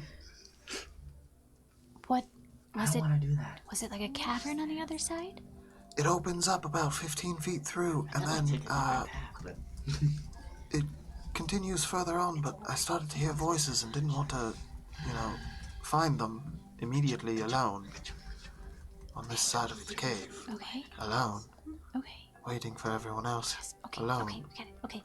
All right. So are we going forward? I don't really no know. way but forward. All right. Who's going next? So Minka's I gonna donned back my armor, by the way. Okay. Wow, when she said she was Yeah, gonna. no worries. towards the front, and she's going to like analyze the wall, and she is going to, on one side of it, cast stone shape Okay. to kind of like, essentially like have like that 15 foot and just kind of widen it. Sure. So it's 5 feet at a time. Yes. So it's a 5 by 5. So you have Yeah. to do it You said to do it 3 times. Yeah. Yes. So she's gonna do it once. Okay. So 10 feet of very tight space. 5 feet opens up. Walk forward, kind of like look at it again and be like, I really can't get around this kind of stone shape. Just 5 feet, a tight pinch. You can see Ori pretty clearly Is this now on the other loud? side. It's not quiet. I'm gonna be like, I'm gonna go make sure that Reshaping the they're not hearing us. architecture of the place that you are in is not Wait quiet. like 30 seconds before you do the last one here, Okay. alright? Because this might, Okay. warn them to our presence. Right. So that I'm gonna sneak back over and try to listen in more intently, get a little bit closer than I was before, Okay. without getting so close that I break my stealth. Make a stealth check. That's cocked. Do you have like your rogue 10, flat 10 yet? I think it's level 11. Reliable talent? Yeah. Yeah, that's not. It's 10 or 11. That's not great. That's a. Oh wait, no. That's a 14. A 14. Love that. It's low. Oh no, Joe loves it. So with the 14, you creep forwards, and you do not feel as quiet. You're a little stressed because Minka just made these 2 really loud noises. And as you get a little closer, you don't really hear anything. But you could go a little closer and perhaps see around the corner. I don't want to do that until everyone else is on this side. Why do you do this? Why do you do this? Well, now Only one of I'm us waiting. did things. This is no, but the waiting for me to say something and staring at. Because that's how conversations work. Well, the conversation has ended. I'm not moving forward. I don't. So you wait for He's the rest of hitting the end crew. dialogue. I trigger enough traps doing this. You press and hold space. Smashing B. So you go through and you wait 5 minutes. You're going to do the last one? I I don't. said 30 seconds. 30 Yeah, seconds, I okay. wait about like a minute, Okay. and I don't hear anything. And Ori doesn't come run back screaming, so I'm like, Take out my crossbow. last and I'm one. like, ready in case anything comes around the corner. It opens up, and there is just a clear path through, 5 feet wide. And Billy, easy enough for you to walk through. Billy is fine with this. Okay. Not happy with this. Fine with this. You turn around, Valis clink the last part of their armor back on, All right. and the party makes their way through. Now I'm gonna I would say no problem, but peek through. Some problem. you peek through. How many minutes has it been? Sorry. Since you started, since I started the About ritual. 20 minutes. 1/3 of the way there. You make Yeah. your way to the other side. Just in case I'm going to stay in here and keep drawing sigils or whatever it is. Minka, on the other side of this stone, the stone begins to shift, and you recognize almost immediately some of the rocks that you were nearby. You see parts of the stones that form little funnels that it looks very natural, but it would be easy to miss the fact that there are magically shaped walls that form what is called Gatestone Point. It's a sort of place that people use to rest or to collect people going in, and that means that you should, when you round this corner, see the Enclave directly in front of you. Okay. But it's really quiet. And even the sound of emptiness in front of you is so much smaller than it should be. Megan's gonna take a deep breath and then look around and kind of count to see who everyone's here and be like, okay, this is where my people should be, but the bear, it's really quiet. It's normally not this quiet, so this is gonna be bad. How many goblins were members of your group? Last I remember, Megan's gonna think about it for a second. She believes the answer was 0, but she will take a second. 0. Alright, because I've clocked at least 2. Okay. You Great. should move. We should. I did hear them. Wait. I did hear them, but they are not being as noisy anymore, so they probably know that we're coming now. So be aware. Alina's gonna. Or he's like, Minka, you must have tipped them off. Alina's gonna like sigh heavily inside the ring and bamf back out of it, tucking her chalk away. No problem. You're like, But we know it's true. yeah, Alina's got her thing ready, and she's like, If we know man. it's a trap, doesn't mean it's a trap for them. Combat number 2. 2.5, because Minka, that you was going around kind the of corner? combat, because we killed Minka's them, gonna but take it a was deep like breath. half a turn. And she's not gonna bother sneaking 3 turns. because she's freaking glowing, and she's just gonna be like, just if I die.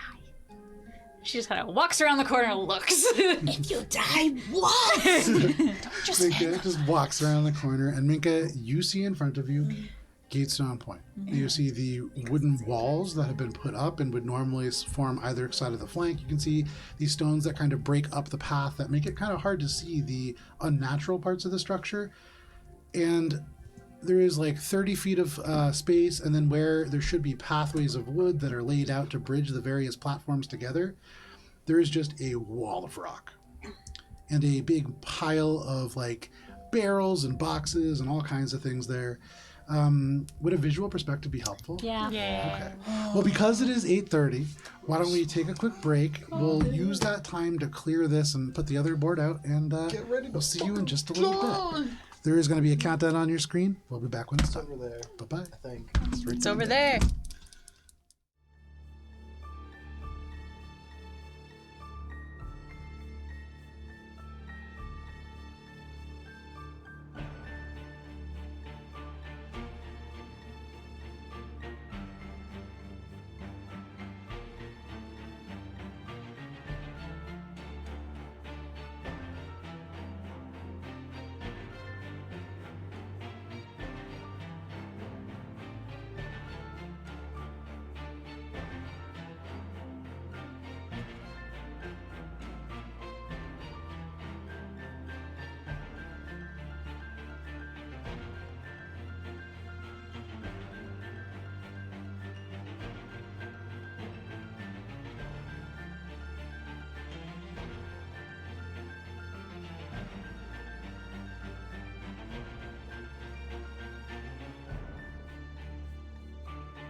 And welcome back to Adventures in Elbron Courts of Everest, where Hannah is joining us at the same time as you. I was No, I know. on time. Totally. So we're going to jump right back into D&D. Thank you for sticking with us to the break if you did. If not, well. The worst thing is that I was on time, but then I was like, I forgot my seltzer. Alrighty. So You're ready. you step forward. Oh, let me pull up a little close up for everybody else to see what's going on here. You can see a map, but you can see it in much greater detail at Alberon RPG on Instagram. But this is what you can see in front of you from where you are all approaching, which is kind of closer to Tina and between Tina and Vincent over there on that side of the map. I hate it. This map is more lava than the last one. Yeah, there's a lava little here. bit more lava here than the previous one in that there is lava. Yeah, I was going to say, honestly, a surprising amount of non-zero lava. Yeah, and Minka, the last time that you were here, there was not lava, and so that in and of itself pretty surprising. There also is not this broad wall of rock that travels as far as you can see in either direction.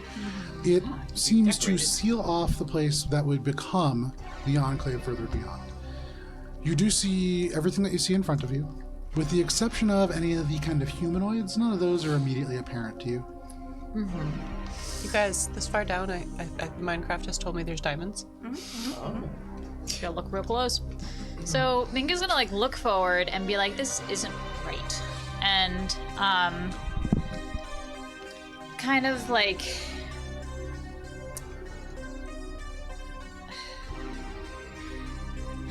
Can she see the lava? From where you are squinting, you see the glow from it, and you can smell just a faint bit of sulfur that would indicate that there is some kind of volcanic activity in the area. You don't see it, but you can perceive it. Okay. All right, and be like, "That's super not right." And she's gonna turn around and be like, "Okay, everything is wrong. This whole thing is wrong. Right. I think there's lava. I can't see it, but it seems like there's some kind of volcanic activity that's definitely wrong. Is there a volcano around here? You mean like the elemental plane that we have been on, the fire giants? I think it's gonna think about where the closest volcano is." Alina is going Make to an curse the fact that she didn't have enough time to summon Rez because this feels a little helly and he knows about that kind of thing. Yeah, that's crazy. The Yeah. only one that I know about it is on the other side of the continent. Nature check, is it? Yep. 24. There was volcanoes to the north. They've been dormant for as long as people have been on Everest. The nearest active volcano is north in like the Gath area. The nearest dormant volcano that you are aware of is part of the chain of mountains that separate, just a little further north of where you are. It would separate the valley where whispers die and the chain of mountains that make the enclave their home. Okay, it should be dormant. Something's very wrong here. Redecorated on you? This. Okay, Yeah, first things see first though. what's ahead. This is the Enclave and there's no Enclave people here, right? Right. Maybe they left. If something happened with... Like there's an extra wall that's not supposed to be there. Maybe they raised it. Can they do that? Okay, there's goblins here. And I feel like it's obvious what we should do. We should kill the goblins, right? I'm sorry. I just hate It's goblins. obvious that the Enclave isn't here, and that whatever is here is probably going to be hostile to us, given the fact that we've encountered abominations.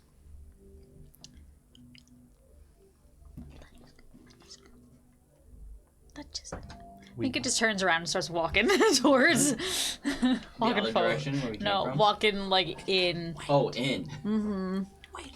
Alina's gonna follow close behind because protect Minka. Sure, no problem. And it is Trying a to bright, get Minka glowing to blue light. following And as you are closing, there are areas where there is just darkness, where the kind of unnatural stone has fallen around.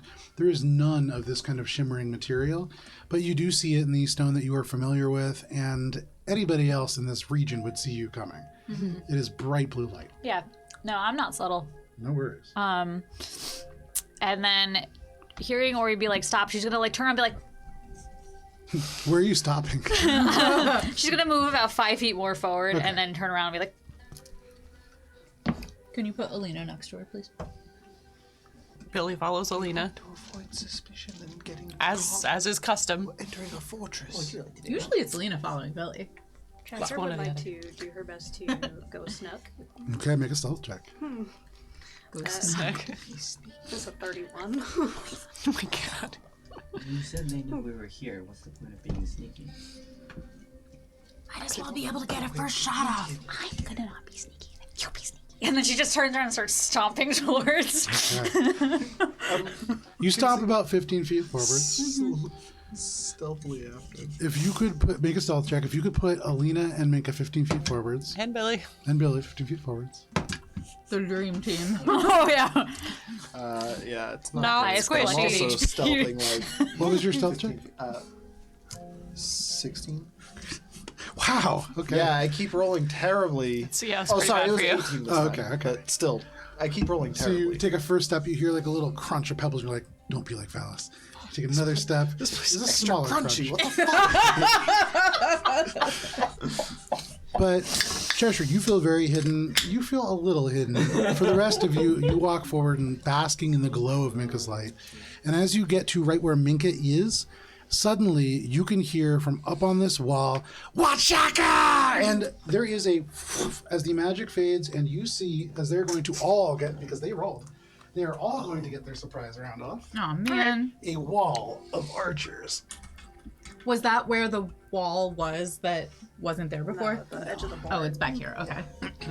And Oh, man. you can see, they had all been just hoping kind that of was it. crouching, like waiting, and slowly they had been creeping up. Yep. I rolled 5 times, and I rolled 3 natural 20s. Oh, Last night, okay. yes. too many. Last night, I did, there was a bachelorette party that almost had a building collapse Oh on my them, God. and out of 3 of them, 2 of them rolled natural 20s on their saves. Or out But of it 5 was of the them, sorry. bride who didn't. Neither here nor there. Becky Anyway, H! 3 20s on 3 bride dice. to That's be. like what, 1 in 1600? well, I rolled something 5 like that? dice here. But yeah, they're, Wild numbies. The Wild numbies are going off. At least they're not attacks. Why did I say it all loud? so, can everybody go ahead and roll initiative, please? Yep. And, that's the wrong- I don't know, that felt fairly Reroll Wachaka-y. that, 'cause it hit us fucking. All right, this thing Gosh, is it's doing well after parole. Keep up the good work. This is just garbage. I feel like I might be going after Valis, and that's saying something. Ooh, yeah, that really is. Definitely are. With that comment. Oh, uh-oh. Okay. That's not like I So, rolled well. anybody natural 20? Not that well. Close. Alrighty. Anybody 25 to 20? 24. 22. 24 for Ori, 22 for Minka. Anybody 20 to 15? 16. 16. Ooh, a lot of people are going after 15. Valis. Okay, 15 for Billy. And then 15 to 10. 14. 14 for Cheshire. What about you, Lena? 7. 7. That is And then palatable. what about, oh wait, Rez is not with us. So Ori is going to be starting us off after the surprise round, followed by Minka. Then 2 other creatures are going to go, then Valis, then Billy, then Cheshire, then the goblins, and then at the very end, Alina. So there are And you 7 hear a arrows. disembodied voice be like, if Alina had thought to ask for a little more time, maybe this wouldn't happen. 7. Minka, So, you are taking 7 attacks from goblins. That makes sense. Oh my god. That's a lot of d20s. Okay, so let's go with from low to high here. The lowest roll on all of this group is going to be an 8. Miss. All right, then a 9. Miss. All right, and then going up just a little bit more to an 11, Miss. then to a 14. Miss. All right, then to a 20. Hit. You're taking 3 hits. All right. All right. These arrows just all into the ground around you, but 3 of them do strike, and you are taking 16 points of piercing damage from all 3 combined as these tiny little half-size arrows ting, ting, ting, ting into you, but mostly catching the armor. 1 catches in your shield. The glow falters for just a second, but you can just hear Wachaka from over top, and they pull more arrows out, and combat truly begins with Ori. Minka, your own deck. Per battle count. Flashbacks. The white horse riding through the fog. Fury rages through. And Ori is going to kill the closest goblin. Bold. Am I getting advantage from the one that I can see that's like right at the corner of For this what? there? For a sneak attack? No. As they all ambush your party, you would imagine getting a sneak attack off on them would probably be pretty tough. With my big stealth, the big stealthies that I had done. Even with your big stealthies, with this glowing Okay. sight, and with you conversing, Cool. conversing. Then I'm gonna conversing with Minka. Go over and bonus move to get like. Even if you hadn't rolled as high as bonus 60. action behind those rocks. I think. Can I get on the other side of that big? Like, So where that stone yeah. is, that goes into the wall. can I get up on that rock and kind of hide on it? As an like- action, you're gonna make an athletics check. As a bonus action, I was gonna hide. Well, you bonus action to dash, right? No, bonus action to hide. Okay, so you're moving over there. Yeah, bonus action to hide. Okay, and then action to climb. Action to shoot from like at the base of the rock. Okay, so you're not climbing. You're just kind of I'm just crouching in the trying to corner. hide- Yeah, Make a I'm just stealth trying check. to like hide under the rock there. Make a stealth check. When you said up on the rock, that's what confused me. Sorry. That's 23. 23 hits. Little tiny goblin. Oh, it's a stealth. Yeah, 23. That you feel pretty stealthy. All right, now I make my attack. Go for it. That's not great. That's tonight, I see. 19. 19 is enough. Photographer duty. All right. Tiny little goblin. You can see with the leather armor underneath, they are just pulling this arrow out, and in this moment, their whole chest is like flush. You can see like the perfect spot to hit. All right. Cool. That's gonna be 19 points of piercing, and I'm not gonna use any of the extra stuffs. That makes sense because as this arrow hits him dead in the chest, you just hear "Watch out!" and he just falls dead. You can pull one of those goblins out. Not super hale and hardy, are they? Get ready for another one. Alrighty. Anything else, Ori? That's it. All right. One goblin down. That brings us to Minka. It grows. Or he's just So- one barbarian.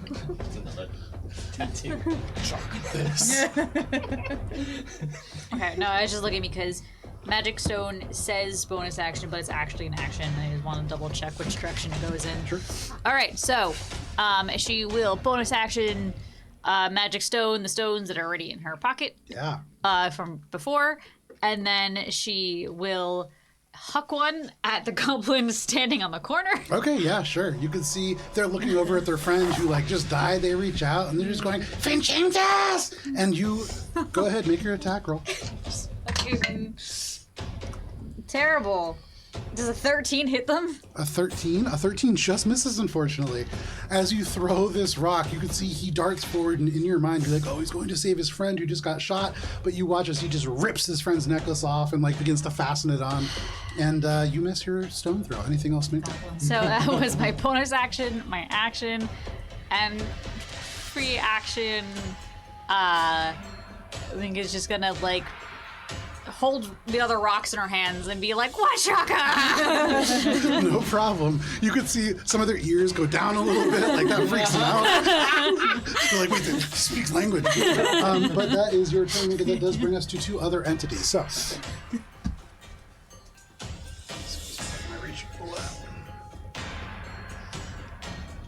Are we standing in a line? Like Always. I'd describe this as a clump, which in many ways is much, much worse. Well, that guy looks like he might be a So bit the devilish. first thing that you see, Minka, and I would say Billy, you see this as well. Coming over the side of this, you see a huge spider leg and then another, and then they climb up the sides, and you see just dangling over the side the full torso of a human. The legs are what are holding them onto the side of the wall itself. And they look very oddly at you. There's no humanoid arms, just the torso and the head. But they are going to look, and there is a point right between you, Minka, and Billy that kind of draws all the stones together, and then they cast Shatter. Could I have I believe it's a dexterity throw from each of you? Let me just double check. All three of us. Are you in that? I'm in between them. You Oh, I said didn't that. see you there. Sorry. You said Yes, that all it three of you. coalesced between them, and I was like, uh-oh. Valis, Am I getting hit by it? Aura? Give me one Yes. second here. Dexy Aura, how much? No, it is just the three of you. I am somehow within Sorry, 10 what feet kind of of you. Is it's that dex save? You're not within 10 feet. Wait, you're not within 10 feet, are you? Yeah, he's right behind. Oh, then you are taking this as well, Valis. So, Valis, can you also make this is a Constitution saving throw. So 15 feet's okay. It's then? con. 50 feet, yeah. 10 feet is the radius. And this is a magical effect, right? Correct. 15. That was close. Ooh. Dirty 20 for Alina. 32, that's a success. 16. 28. 15. It is a success. Those are both failures. Yay! Yay! Back. All right. What kind of damage is this force? So you can see the stones See why you for a do it, second though. just in and then crack. These stones all around shatter. And Valis and Billy, the two of you are taking 17 points of thunder damage, Ouch. which for Minka and Oh. Alina is halved. Sorry. Finish what you 17 have 2. Aura of Warding. If this is this damage from a spell, Yes. we all have resistance against it. Very nice. Oh, So yeah. for those of you who failed, it is 8. For those of you who succeeded, it is 4. I would like to use my reaction to trigger absorb elements. Okay, absolutely. Extra. So a couple of things happen all at once. He casts Shatter. The rocks draw in, they explode, and as they explode, parts of these little elements just shatter against an invisible field that seems to be projected around Valis, which lessens the damage for some of you. Minka, you go ahead and cast Absorb Elements, and the little bits that break through, you are able to pull that energy into yourself as opposed to taking the damage, and that seems to almost stay with him. But that is their turn. As a free action, they're going to look and then turn their head, and that almost feels like words.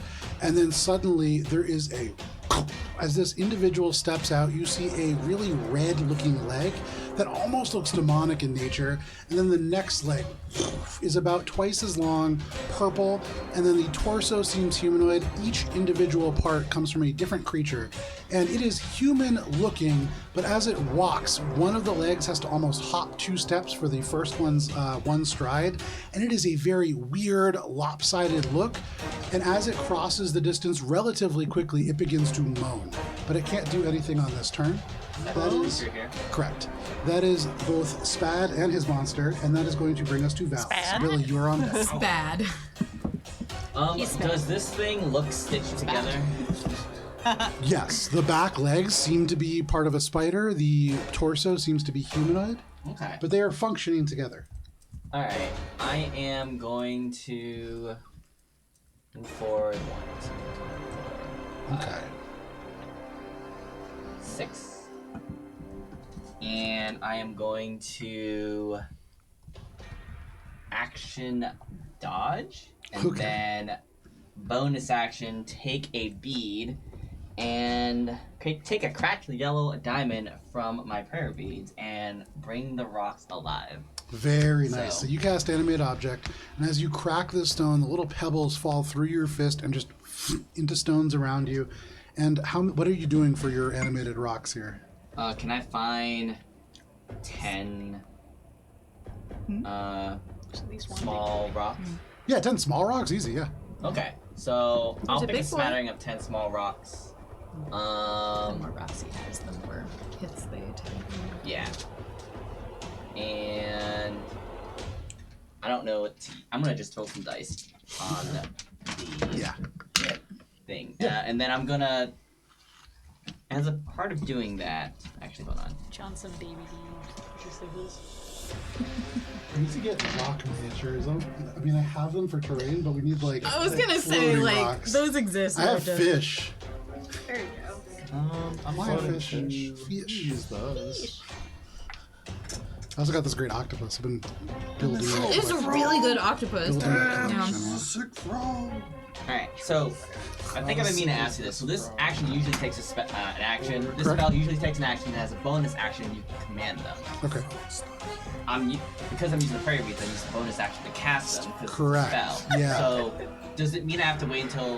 It how do I does, command yeah. them? Yeah. You need to use a bonus action to command them. All right, rocks are alive, but I'm not going to command them yet. But I'm going to place them. They have Okay. summoning Some sickness. dice. Yeah, they have something. So as these, like, summoning sickness, as the arrows rain down around you, you pull these stones up, they absorb elements of the arrows as you take the dodge action. But that is your turn, Valis. Billy, Valis surges forwards. What do you want to do?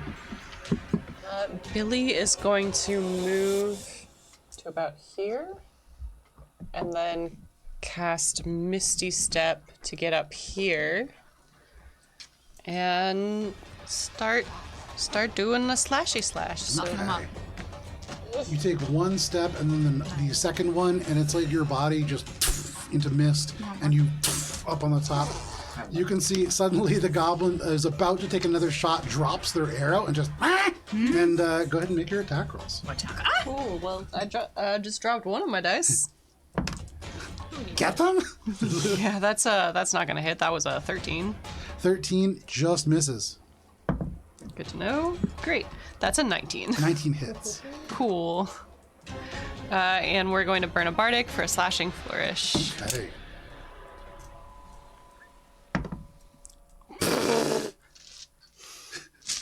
Hate that. I hate my dice. My dice. My dice. Can I get new dice? I do got it. Oh my god, I have to get new dice. So that's 10 points of piercing damage to the first guy and 2 points of piercing to the guy next to him. So you swing out, and he goes, ducks underneath one of the blades, and as he comes back up, you can see the ear goes down. He's about to stick his tongue out at you, and you just slash right across his throat. He draws back just enough so that the whole thing is not cut open, but he is badly bleeding, all of a sudden just gushing down, and he is just... and he's trying to pull his arrow to bear. But anything else, Billy? Nope. Alrighty, that is your turn. That brings us to Cheshire, and then the goblins are on deck. Billy, splitting focus. Hypnotic pattern centered on the top of the tower up there. Very nice. So it's a wisdom saving throw from everyone within a 30-foot cube. Very nice. That includes me, right? is 1, 2, 3, 4. Hence the help. So from the regular goblins, the highest roll is going to be a 12. That is a failure. So from the 3 in the back, Oh my god. the lowest one is going to be a 20. That will succeed. There we go. So every single goblin along the line in front of Billy suddenly just goes and just like begins to stare up at nothing. You can see some of the arrows drop to the ground. One of them drops their bow. Billy joins in staring up at nothing. In the very back, you can see there's 3 goblins who just like are looking back and forth at each other, immensely confused at what's happening. It doesn't seem to affect them. But anything else, Cheshire? That's it. All right. Could somebody charm those goblins? And then that is going to actually bring us to the goblins. You're great. So we have a bunch of goblins who are a drink little sometime. distracted. But these 3 guys are going to go down here. They just like doing little jumps. Yeah, they're gonna That's jump pretty down. cute. One by No, they're one, like- they jump, and it's about 15 feet down for them. That would seem like a tremendous amount of flight. But for those of you who know magic, you see almost a featherfall-like effect that seems to be emanating from the lone non-goblinoid amongst those 3. Although none of you are close enough to really make out details. But the 3 of them are going to move. They're going to look at the individual who is shambling across, just moaning as they lop across on all 4 limbs. And the 3 of them are going to join together. And can you put a magical effect on the monstrous guy in the middle? Hate that. Question. Yeah. Oh, never mind. I just answered my own question. So I Okay. just did extra math in my brain. No worries. Good math. That is... Question. Did I say that I took the dodge action? You did. Okay, alright. Okay. Sure I did. That is all of the goblins' turns, and that brings us to Alina. Alina, what are you doing? Okay, so I'm looking at these 2 guys. Yeah. Does this one appear to be controlling this one? I know Joe said that, like, Hannah thinks that's what's happening, but What kind of check are you making to determine that? do I need to make a check, or is he being like, You see one guy like running forward, and you see another guy who's just kind of looking. all right, well, this guy running forward, he seems like he's got bad juju, so...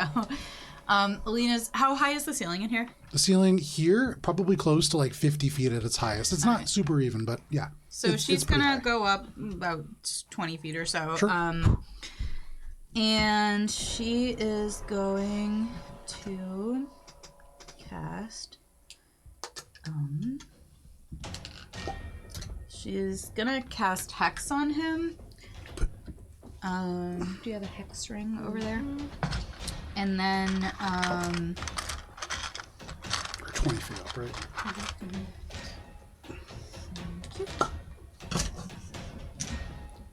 Oh, this is a big one.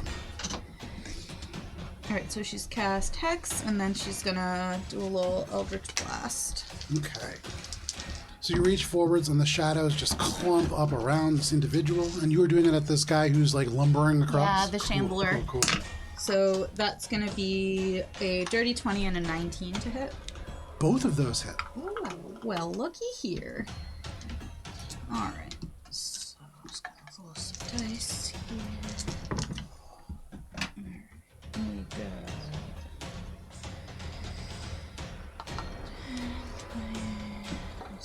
27 points of force. No, sorry.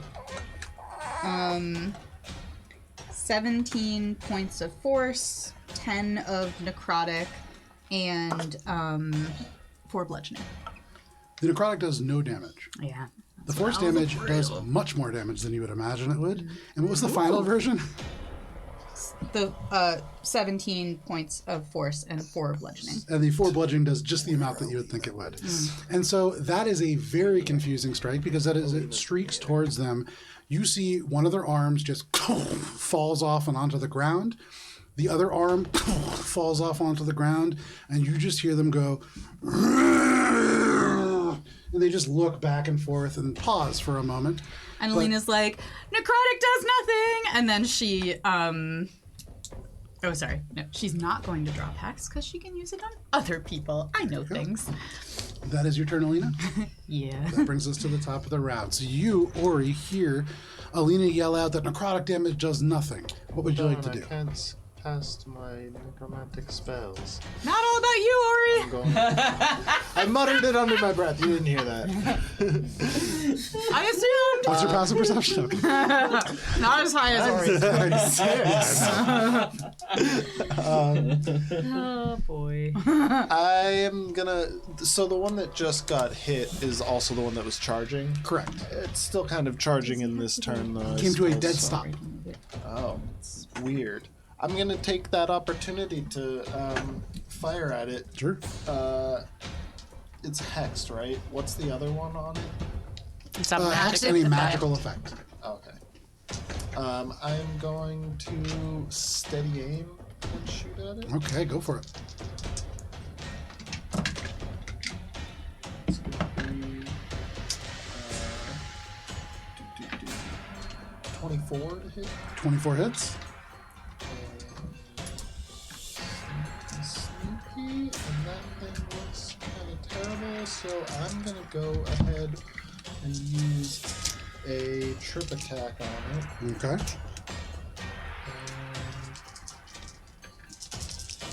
Is it a saving throw?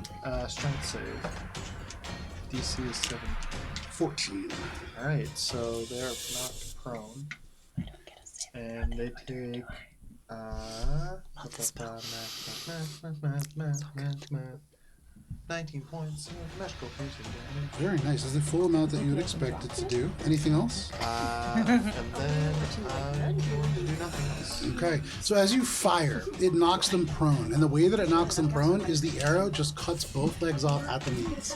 Very much like that Princess Mononoke, like shooting the arms off. The legs, as it just stops, it just slides off. And you hear the torso just go, and it falls. And you can see the head slams onto the ground as it tries to pull itself using its neck. But anything else, Ori? That is it for me. Alrighty, Minka, what would you like to do? So I recognize hypnotic pattern up yonder. So I'll move up behind that big lone boulder there. This one? The other one to your You side can't that see you it. probably I can can't see see that. it. Yeah, Yep. That's good. Yep. That is excellent. And then she's gonna look at. So is the creature's prone on the ground? He is prone on the ground. Both of his legs are off. Both of his arms are off. He has a torso and a head. I hate this. I'm gonna feel very confused about it, actually.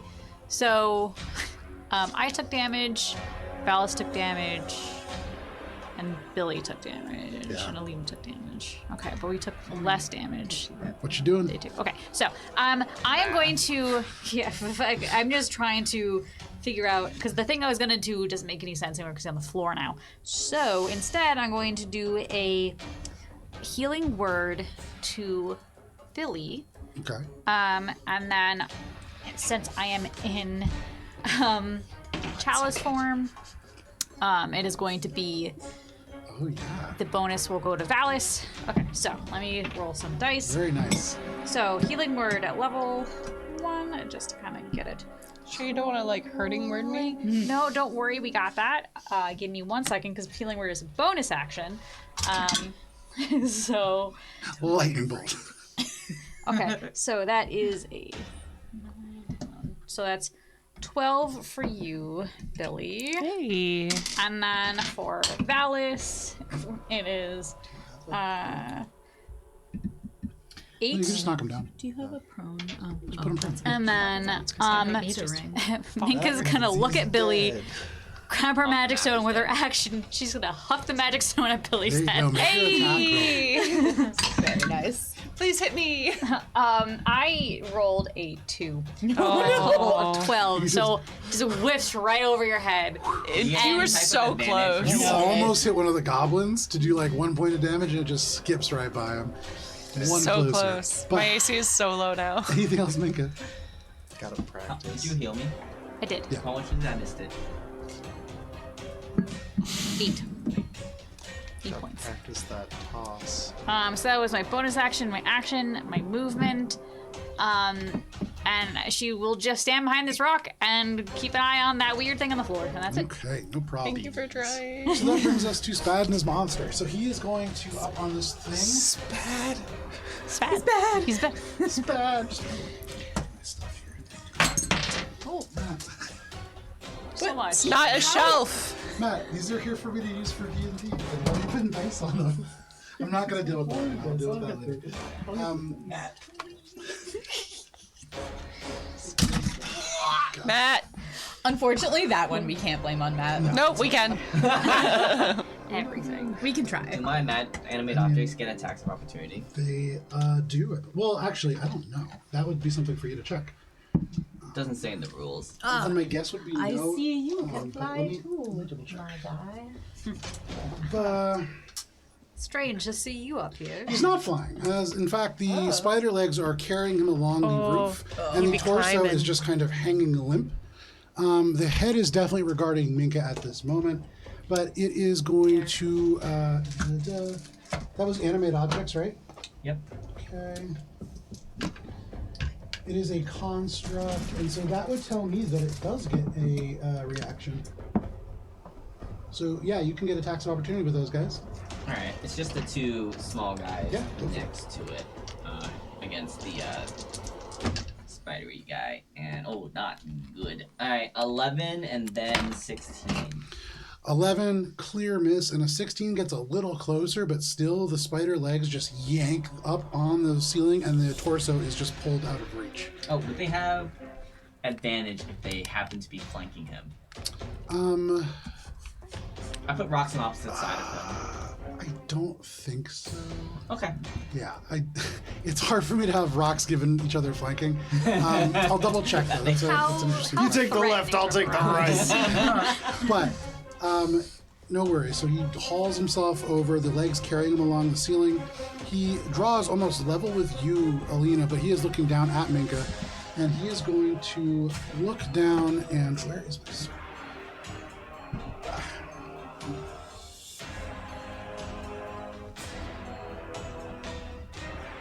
I don't like that sword. Oh yeah, I can get both of you. Oh, actually, you're 20 feet up, right, Alina? Yeah. Okay, so Valis and Minka, can you go ahead and make Constitution saving throws? As you see the head just twitches to the side in the opposite direction, and you see much larger stones this time draw a little bit closer before there is a much louder shatter. Billy too? I don't believe so. I'm sorry. 9, you get +3. 13. To take like Both of you Bad fail. rolls. Just a little bit of them. Just a little bit. Is this another... Shatter. Shatter. Yes. Oops. Ah. So this But this is a stronger one. Okay, we also we do Just have one of the resistance. lights. Yes, you do. 17, 21, 28. You take 28 points of thunder damage because you are resistant and you failed. It's still halved to 13 points of thunder damage. As that cracks and these stones around kind of shatter, and there are pebbles that go out everywhere. But that is going to be their action. The monster, you see the head twists and the whole body flops over, and one of the legs just. And he takes that leg, drags himself to a seated position, and one of the arms kind of, and the other arm, and it seems to have cost him about 40 feet of movement, but he is back up and in one piece. And because he has no movement left, he is going to rip off his head and throw it at Minka. That Oh, I hate that. sounds terrible. Yeah. Oh. He's not. I So, hate that. okay. You see, he takes his head by the hair and just, and then throws it at you. And you can see the teeth chattering and biting the whole time. So when he was prone, the bottom of the standee says headless man or whatever it is. Yeah. And I looked at it and I was like, He has a head. no, I said Joe must have added a head. That's creative. That's clever. Yeah. Detachable. Does a 23 hit? It sure does. Okay. So, Minka. How much bite force does he have? So, interestingly, Force and velocity. the mandible itself is like pretty unhinged and like doesn't look like it should have a lot of like bite to it, and it just barely grips on. But can you make a Constitution saving throw, please? You only take 4 points of piercing damage. Oh Jesus fuck! What did this guy do to me? Oh, that was much better. Grody. That is Gangrene. a Get your tetanus shot. 25. 25 is a success. Oh, nice. So, You Minka, you are not poisoned, and you only take take 200 damage. Halved. 29 points of poison damage, halved to 14. Yes. As this head bites into you, and you feel the entirety of the mouth just go dry as all of the saliva is just pulled into your bloodstream, and it just and lets go and falls down onto the ground and begins to roll back. But that is all that it can do, and that is going to bring us to Valis. Valis, you watch as this creature tears its own head off and throws it at Minka. What do you want to do? How high up is he? Never. He is up on the ceiling, so about 45 feet up, 50 feet up. Okay. I will bonus action, tell all the animate objects to attack that thing. Okay. So that'll be the command for the animate objects, and you want to just have them go after my turn? Yeah, sure. That makes sense to me. Alright, and then for my action, I will... Alright, you said there was a magic effect on this guy. Correct. Did I see that there's a magic effect placed on him? No. Okay. There's a ring on it for me to remember. Okay, but I don't know that he has a Correct. magic effect on him. Okay. Alright, in that case, I am going to cast Command at this guy. And Okay. the command is drop. Okay. So he has to make a. Well, first of all, can he understand me? What language are you speaking in? Common. Also, it has no effect if he's undead. He's not undead, but as you speak in common, it doesn't seem to really. You see this head just turn. It is a weird amalgamation of a drow and a spider, neither of which seems to speak common. Oh, sorry. Sorry. I didn't know it looked like a drow. If I had known that, I would have said it in undercommon. In undercommon, okay. Yeah. So speaking in undercommon, absolutely, it definitely understands you. What kind of a save is that? Wisdom saving throw. Wisdom DC. saving throw. Okay, so it rolls a 10. DC 15. As a reaction, it is going to use Aura of the Dread Surgeon, and it is going to change that to a 20. What? Aww. What a name. Are you within 10 feet of it? No. Nobody's within 10 feet of it? Nope. Okay. As it uses this reaction, you can see there is a sudden dark thread that is just drawn all the way back into the darkness and seems to just like wind out and out and out and go past where you all came from and just disappear, and then that disappears as well. But for just a moment, almost like a guitar string, it just thrums, and that is it. Okay. So and then I think I'll just step a little bit towards Did something disappear? Minka, and then my Like an and then my aura. animate objects are all gonna And then it was like, move towards this thing. Okay. So they move some number of feet.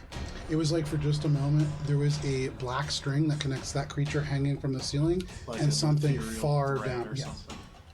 like a string. Crap. Okay. Looks like they move They're, 30 feet. It's important. no, I know. It's just, I don't know why it just got me. It's just such a patient correction. It's less patient. It was very specifically being announced that it is not a thread or a rope, it is a string.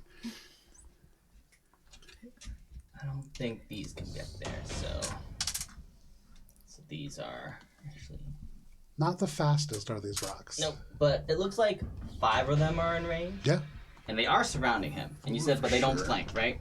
correct. Okay. Snacks. The rock see. pine. So the attacks from the small ones, they are a 19, a 22, and an 8. 2 of those hit. Okay. The 8 and the 22. That's 5 bludgeoning and 9 bludgeoning. Okay. And then there are the 2 medium-sized rocks are Okay. gonna attack. And they are a 13 to hit and a 16 to hit. 13 to hit and a 16. Both of those are going to be misses, unfortunately. And so Very the medium-sized rocks, unable to land, they kind of collide in with each other, but the little ones spatter it, almost like shrapnel. That is your object's turn. Yes. Alrighty, Billy, what would you like to do? Cheshire, you're on deck. Billy kind of like gets down on the ground with the gobos and gets on her back and just like stares up at the ceiling and just starts like pondering the meaning of life and how beautiful everything is. Yeah, And you could hear another one just go. Yeah, I totally get what you mean. That's what Billy does during her turn. No problem. At the end of your turn, go ahead and make a save. Or wait, Nope. it's not, right? It's It's damage. It is Hypnotic pattern. All right, Billy, you're taking a nap, and that is your turn. That brings us to Cheshire. In your mind, Billy, through all of the fog, do you want help? Might sting a little. Give it to me, you know I like it. That is a mind sliver. That is the only thing I have that will reach. Sweet. It is an intelligence saving throw for you. Can I just choose to fail? Or no? You're charmed, right? So Normally, you would be able to. I failed. you go. That's a 9. I saw it threatened to be a 19. I was like, no. Hold on. Your dice were like, "We'll do it for you, God." You take 48 points of psychic damage. Billy is not resistant to psychic damage. It's very effective. 6 points of psychic damage. Yay! I can deal with that. And I will follow that up with a healing word behind it. Oh, thank 'Cause I'm a you. lovely person. You are. That's 7 back. Sweet. Love it. So you Game. came out of this with 1 more than you wanted to. It's that. wonderful. Balance. The scale of economy. Love Anything it. else, Tina? That's it. All right, and by Tina I meant Cheshire. There we go. That brings us to the merging. goblins. So the goblins up on the top are going to continue to spend some time with Billy, just reflecting on how cool this stuff is. Billy's no longer breaks out of it. reflecting. They're unaware, and so for them, they're still hanging out with Billy. No, they just put it on The another 3 one. that are on the ground. Oh, I see.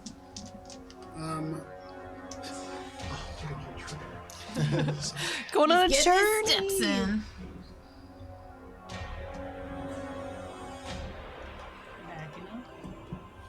So Mama taught them to- know? Okay. That's what they're gonna do. That is all the goblins can do. And that brings us to Alina. Hello. All right.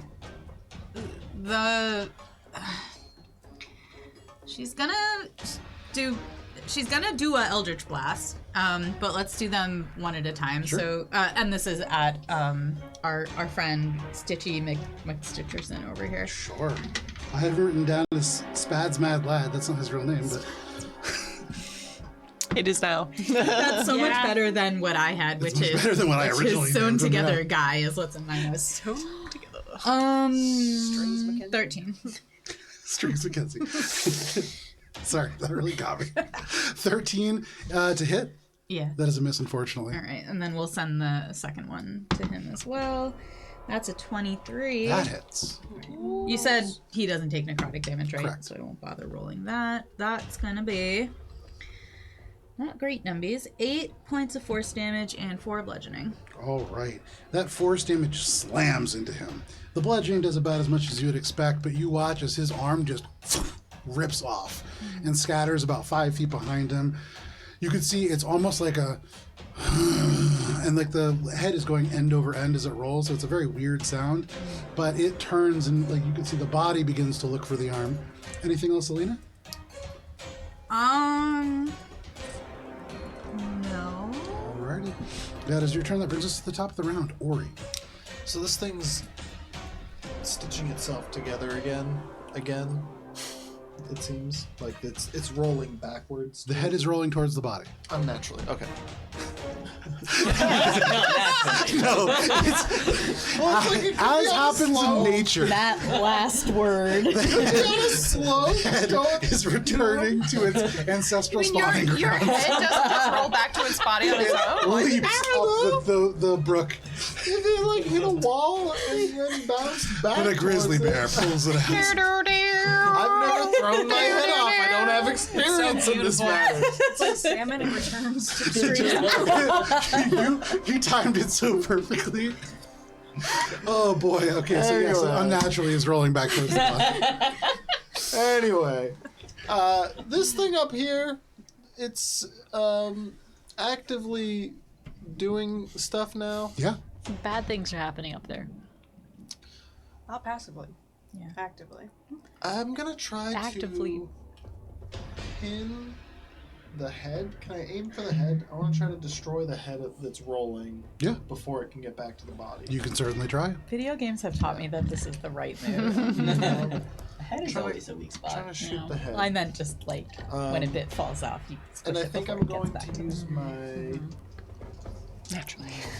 bows to steady it. When Okay. you said bone, my brain immediately went bone saws. Ready? Bone shaw. But that's a like 31 to hit. Yeah, that hits. That hits the head. It's not an easy target. It's pretty small, but that definitely hits. And I guess, is this a situation where a prone would work for the head? No. You're Right. no. Naturally. I'm gonna, not use a superiority die. Do you have like a pinning strike? Oh, that would that's be. what it is, I think. But or no, that's a separate one. Yeah. There's a strike that reduces to 0, though. And knocking prone. What you doing? That's the best kind. I just rolled my dice. And, 17 points of piercing. So you fire this down, and you can see the head is just as it rolls over, Magical and the arrow or the bolt just pierces right through one ear, throughout the other, and into the stone. And, it Unnatural. and you can see just almost like melts into the ground.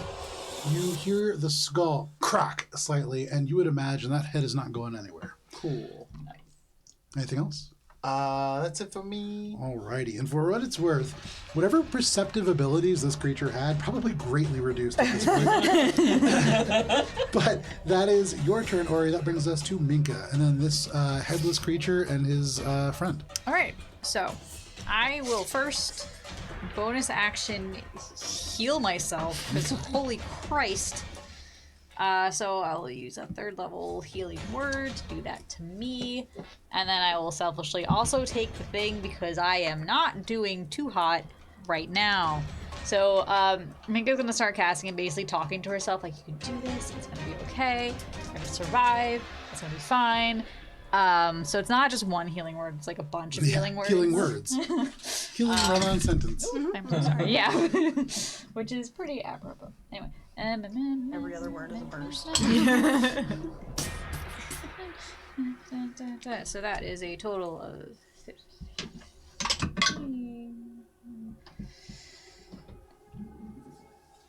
Oh my god. 26 points of healing. Excellent. And then with my action, Mick is gonna cast Mold Earth in the 5-foot space around in front of weird creepy guy to make it difficult terrain. Okay, so suddenly these little stone jagged shards come up and make it really uneven. That's your turn, Minka? Yep. All right. That brings us to this creature. So it like looks around and looks around. Every time it does, there's just little bits of like matter that fall away from the neck. It doesn't seem to be doing super hot in terms of trying to find its head. And so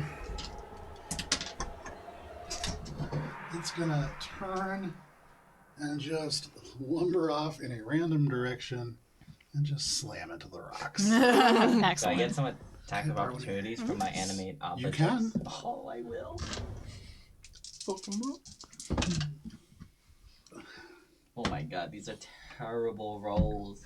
The best one is a 13. A 13, that is a miss, unfortunately. This headless body just glops and runs in this uneven gait and slams into the rocks. They roll over and then just veer around to the side. And suddenly, Valis, you see it just rushes over to you. It doesn't attack you with arms or legs because it doesn't know you're there, but it's just going to body into you with its attack at disadvantage.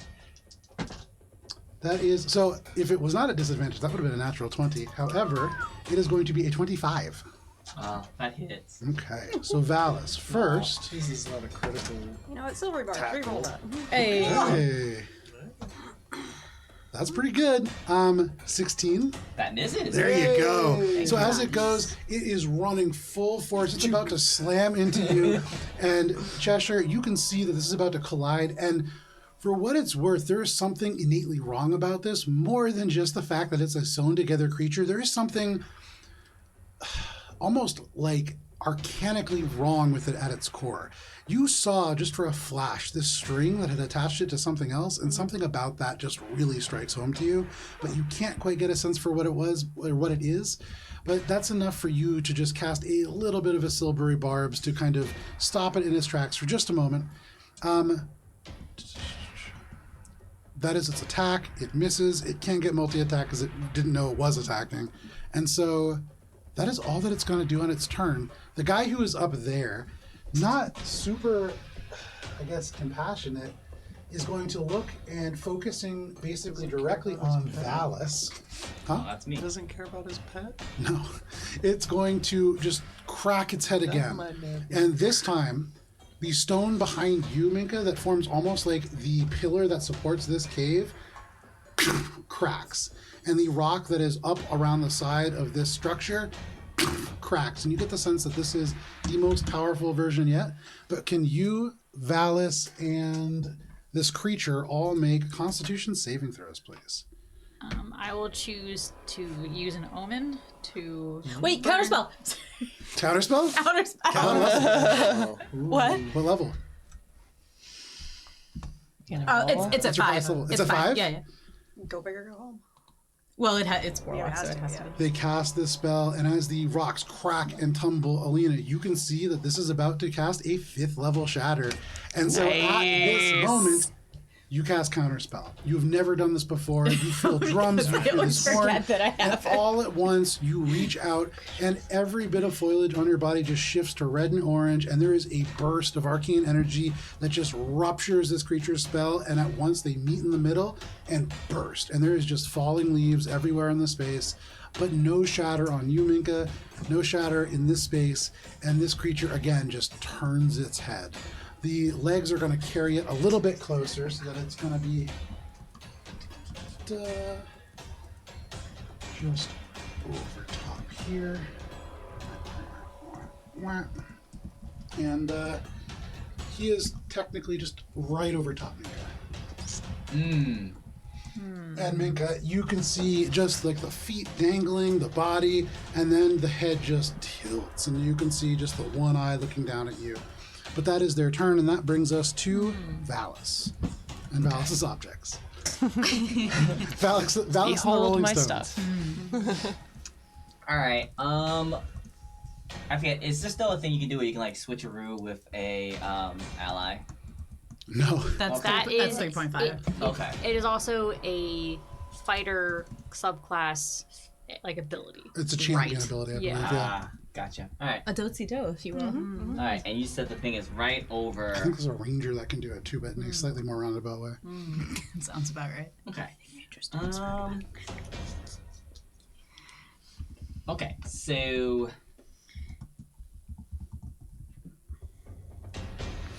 No, I can't do that. All right. So I'll keep the. I think I will just take. I don't want to do that. All right, I had What a you doing? plan, but you ruined my plan, Sorry, Joe. I knew that was early. I also have a plan. What you doing? All right, I think I will just.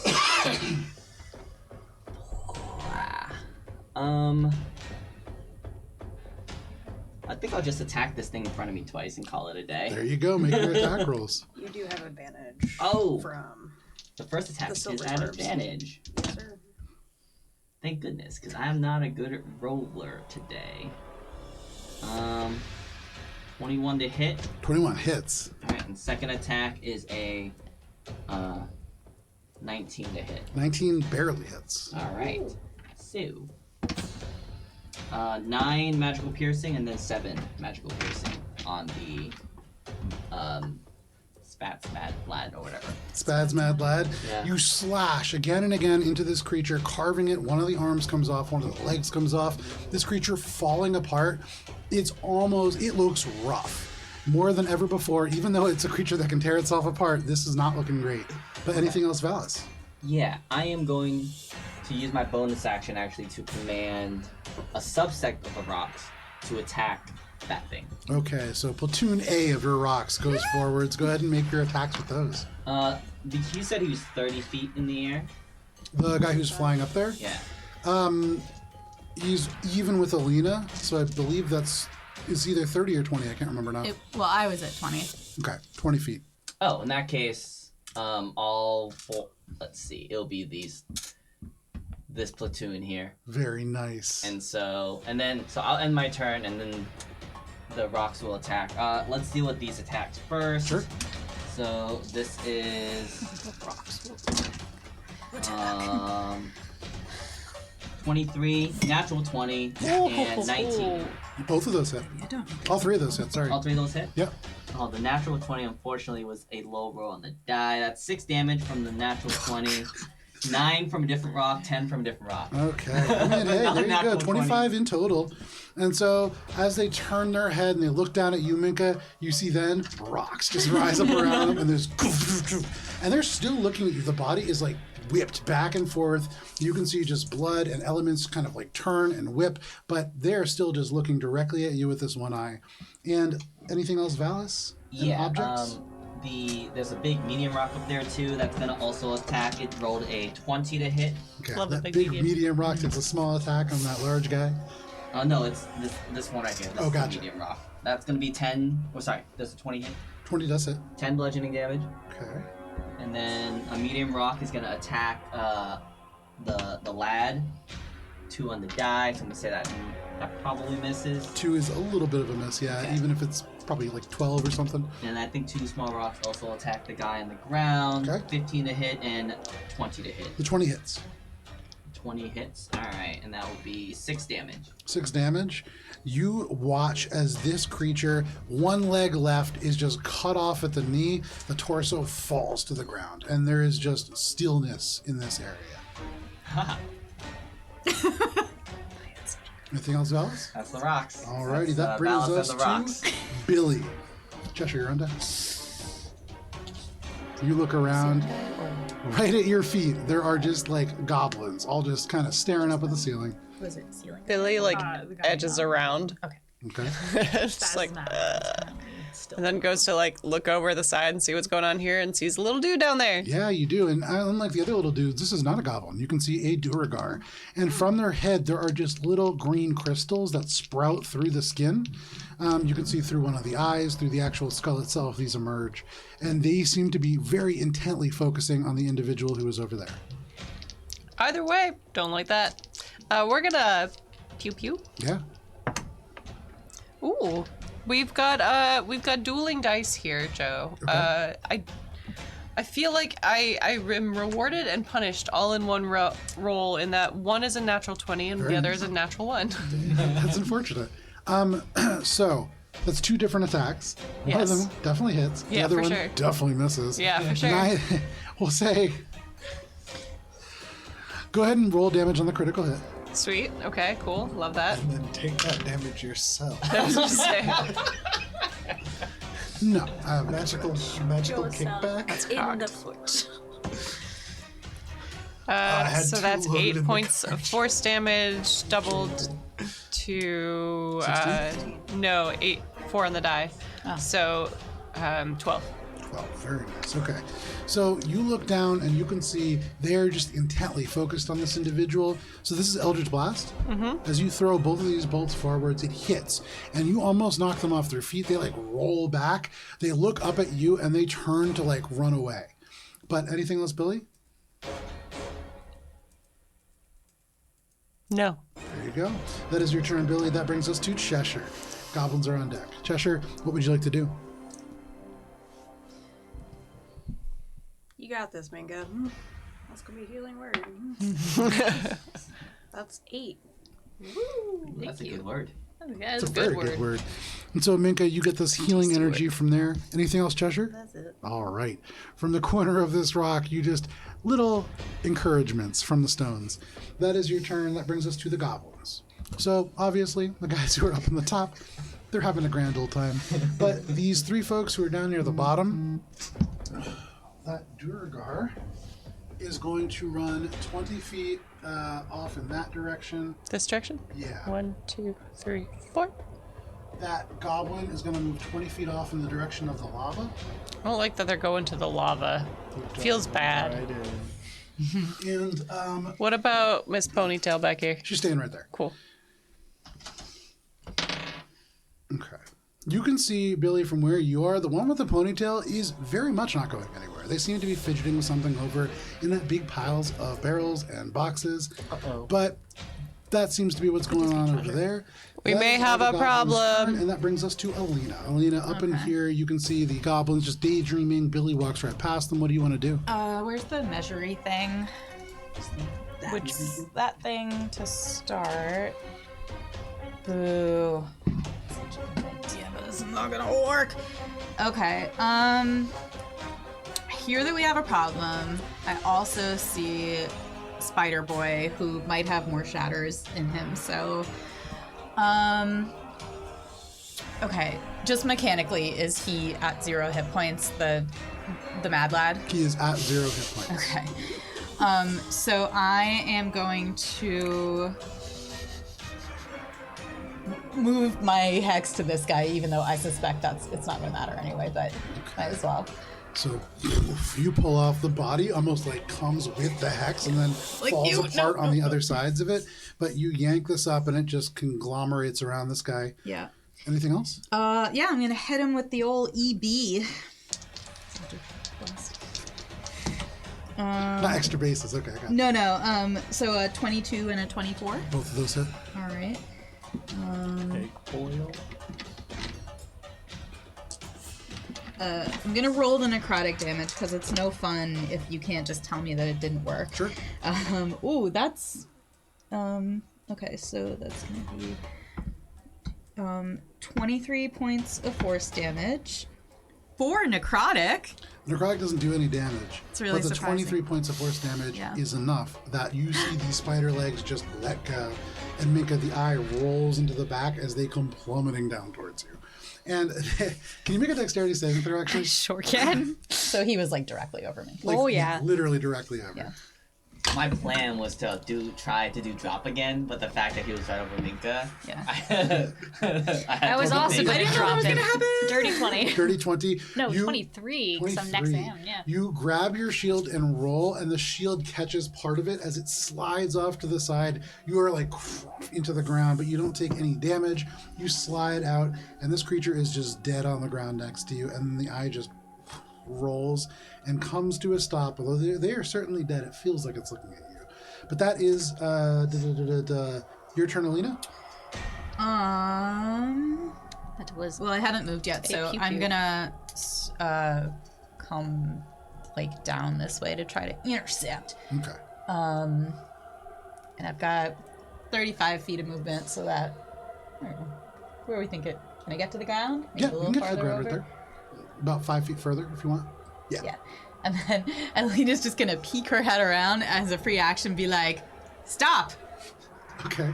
You stop, and you can see this goblin just looks over at you and then goes even faster.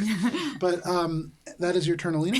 Yes. Top of the round. That brings us to Ori. Oh, Mika, you're on deck. Ori, from where you Wait a are, minute, that's not what I said all the to way do. back in that corner, many of the enemies that you see are just down on the ground. You see floating stones all over the place. What are you doing? And I already did it this turn. Yeah.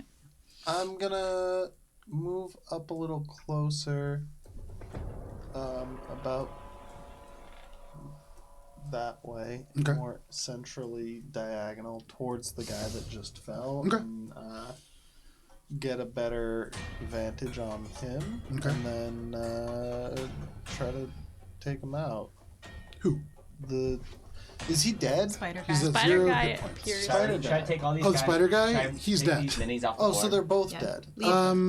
Leave the hex ring Okay. if you do. Yeah. leave. Okay, then I'm Need gonna that. bonus action dash to continue to where I can see what's going on in the back. Okay. Right. So bonus action dash. So I'm probably gonna. I think I can get up to. Do you provoke about attacks of opportunity when you bonus action dash? if I run through enemies' ranges that are able to take reactions against. On the ground, at 0 hit points, the arm from this creature just swipes out to try to grab you. It is at disadvantage. It can't see you because it's what? That is going to be a jump. You jump right over that 11 and just land on the other side, no problem. But you get the sense that this creature is not truly dead. Oh, that's Wild. unfortunate. Some animated I'm object. gonna Very jump over to unexpected. where, pretty much like next to Alina. I can't reach. Yeah, yeah. no problem. And then do I see what this trouble is that Billy is talking about? You see a goblin like hunched over a huge pile of barrels and boxes that are all stacked up against this stone wall. That looks like trouble. I'm shooting the trouble with my action. What is the trouble? The goblin. Okay, there you go. So go ahead and make your attack roll. Billy? Well, We all of us are trouble. You're gonna have to be more specific. do they notice me? No, Do I have for mechanical reasons I have sneak attack bonus? correct. That's a 24 to hit. 24 hits. Alright. And that's gonna be nice. That's pretty good. That is hard. 20 points of magical piercing. 20 points of magical piercing. As you let this bolt go, it goes straight through. You see trouble, and you're going to end it, and it goes straight between her shoulder blades, and you see almost to the fleshing just disappears into the armor and back, and she just slumps over. The head just hits the crate and slides down, and the flint and steel that they were holding just drops to the ground. Oh! Sorry. But that is that shot. Anything else, Ori? That's it for me. Alrighty, Minka. What would you like to do? I'm Okay. a little further up. But There's just a pile of dead-ish bodies in front of me. So I'm going to move away from the deadish bodies, but I'm going to go around behind the boulder. Okay. Seeing that the guy reached out. Yeah, and then so that was like what? That was 15 feet of movement? 20 feet of movement?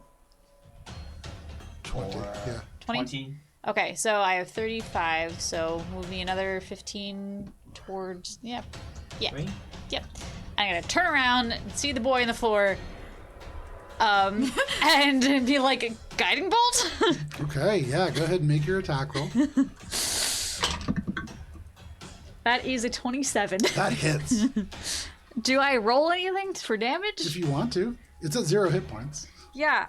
I don't know if this will do anything, but I'll try anyway.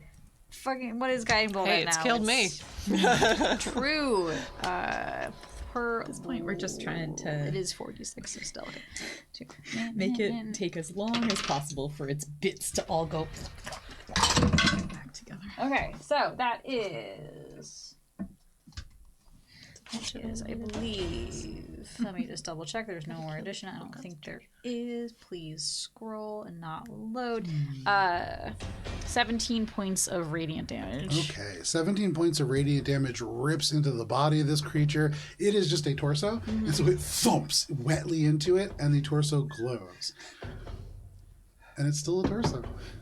Okay. It still has 0 hit points. Seeing that, like, it didn't, like, light on fire or anything. Like, Minka imagines that something, like, truly unholy would just kind of, like, burst into flames.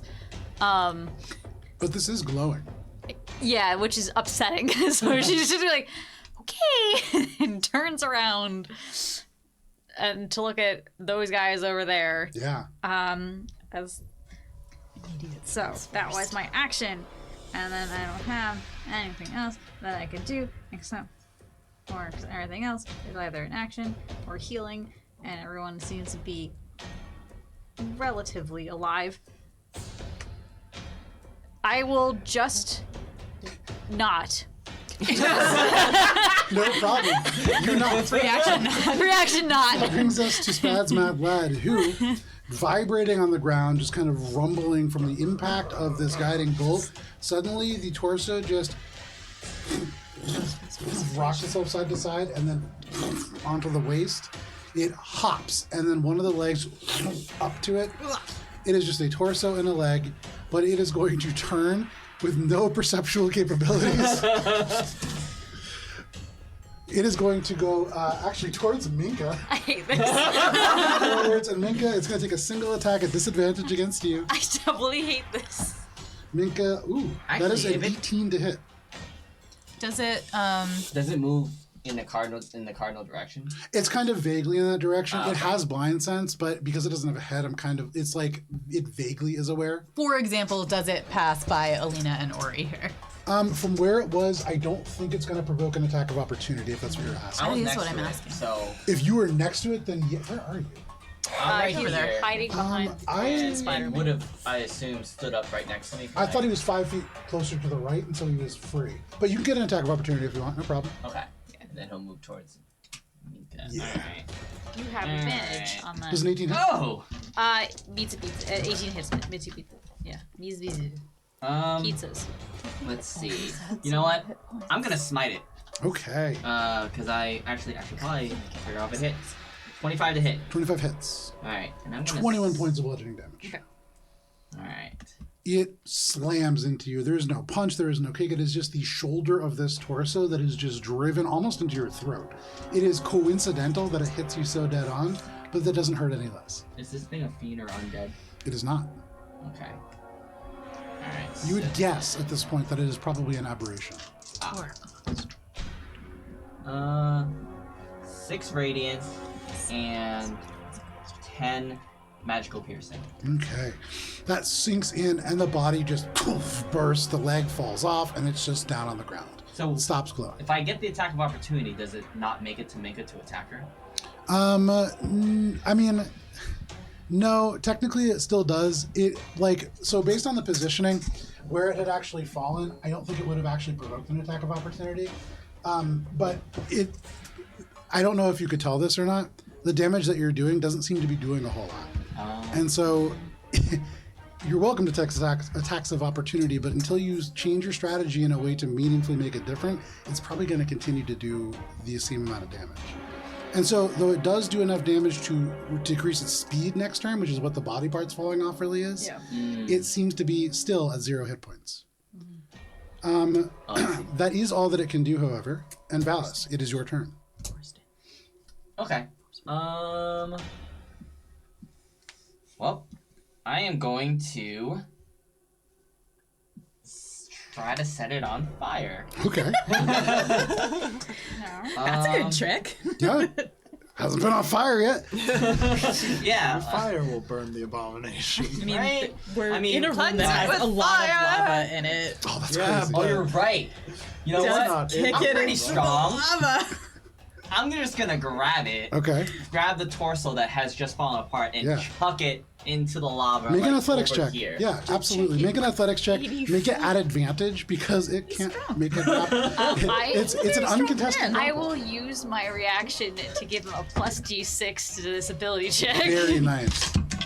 You get a plus 5. Wow. Yeah. Alright, so that would be 17, 22. 22 athletics check to Hawk a torso. huck a torso into the lava. So What did run you up to the expect to say torso, today as far as words? And you scoop this up, and it's a human torso. It's heavy, like a but sack you of but I'm loft strong. it. And as you run, you get it up onto your shoulder. You scoop your arms, and you shove. You throw it so hard that you fall prone. You have to climb back up to your feet, and it sails 10 feet, 20 feet, 30 feet, and it clears the stairs and just falls about, I believe, 5 feet short Ridiculous. of this column of lava right here. And the torso just slams into it. No, closer, on the ground? On the ground, yeah. Oh, here? Yeah, right there. Almost making it, just being a tiny bit short. I'm right near the goblin there. It is right near the goblin, and that definitely startles them. You hear a little. But aside from that, the torso just right next to the lava. Anything else, Val? It'll run itself into the lava. Is this? It, I mean, What's this body doing? 25% chance. That body is very much still on the ground. Alright. It hasn't yet.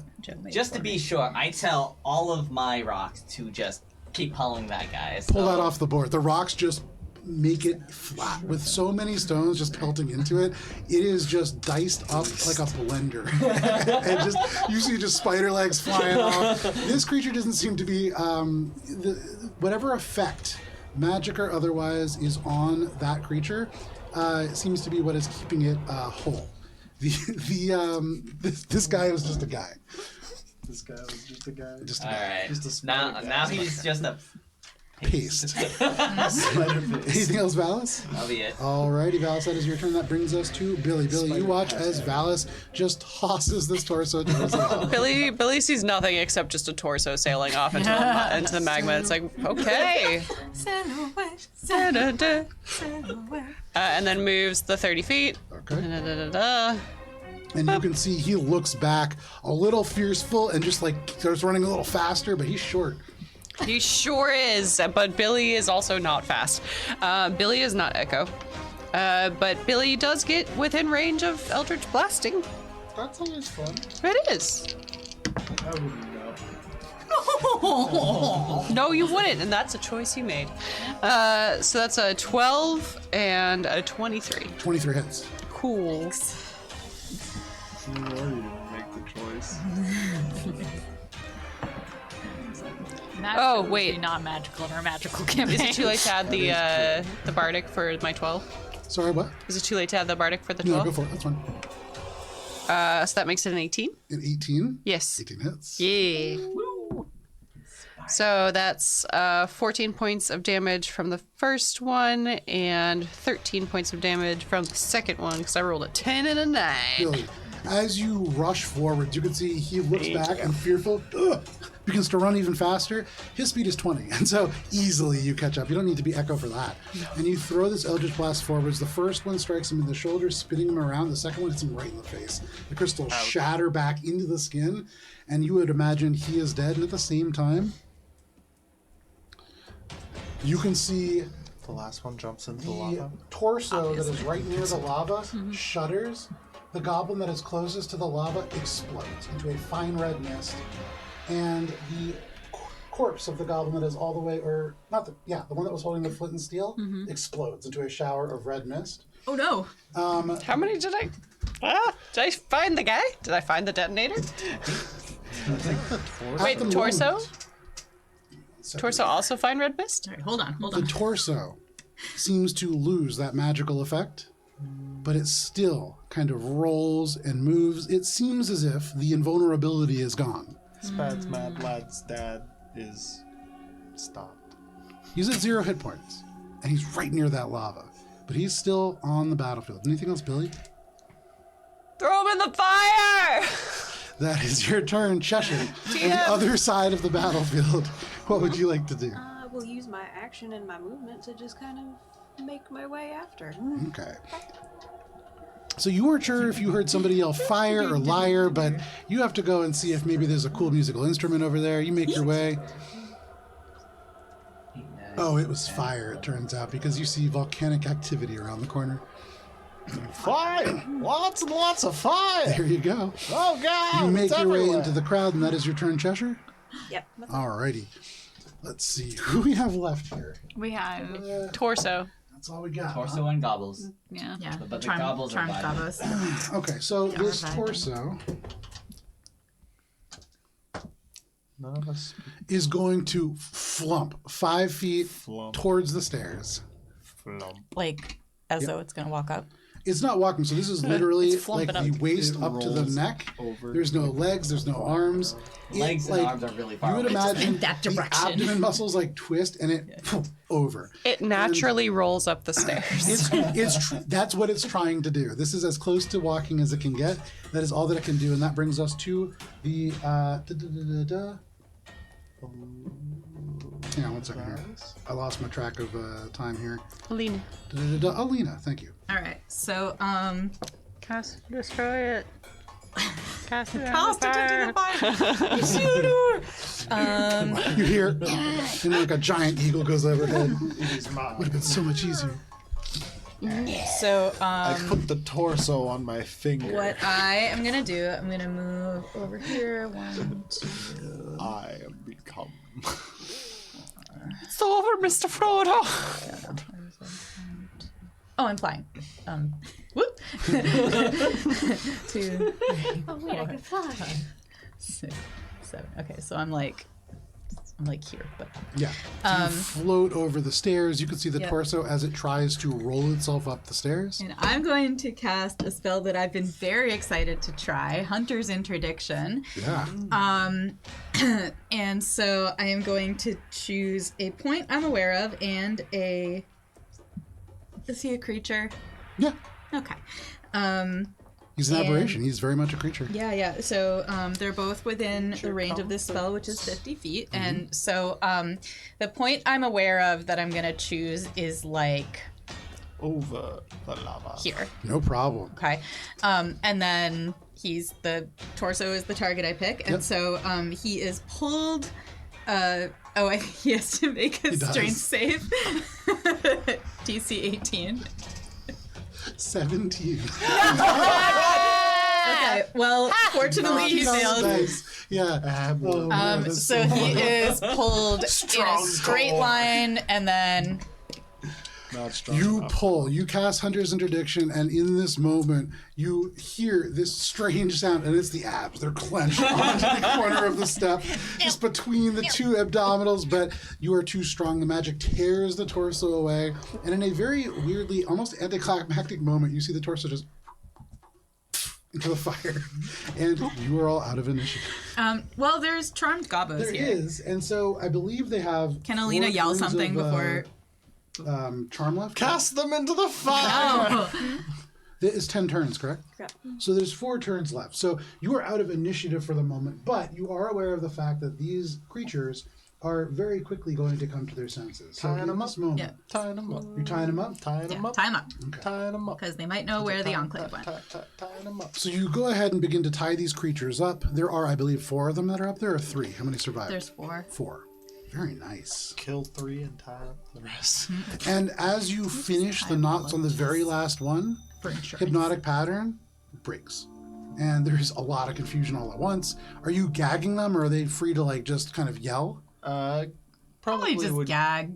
bound and gagged. Yeah. You know, standard protocol. Bound and gagged. Standard protocol. So you open up your HR manual, you turn to page 3, and you're like, oh, bound to gag. Alright. Go ahead and you implement it. Filthy goblins. Bind and gag. Alright. We all memorize the manual. It's fine. What to do in the case of a goblin attack?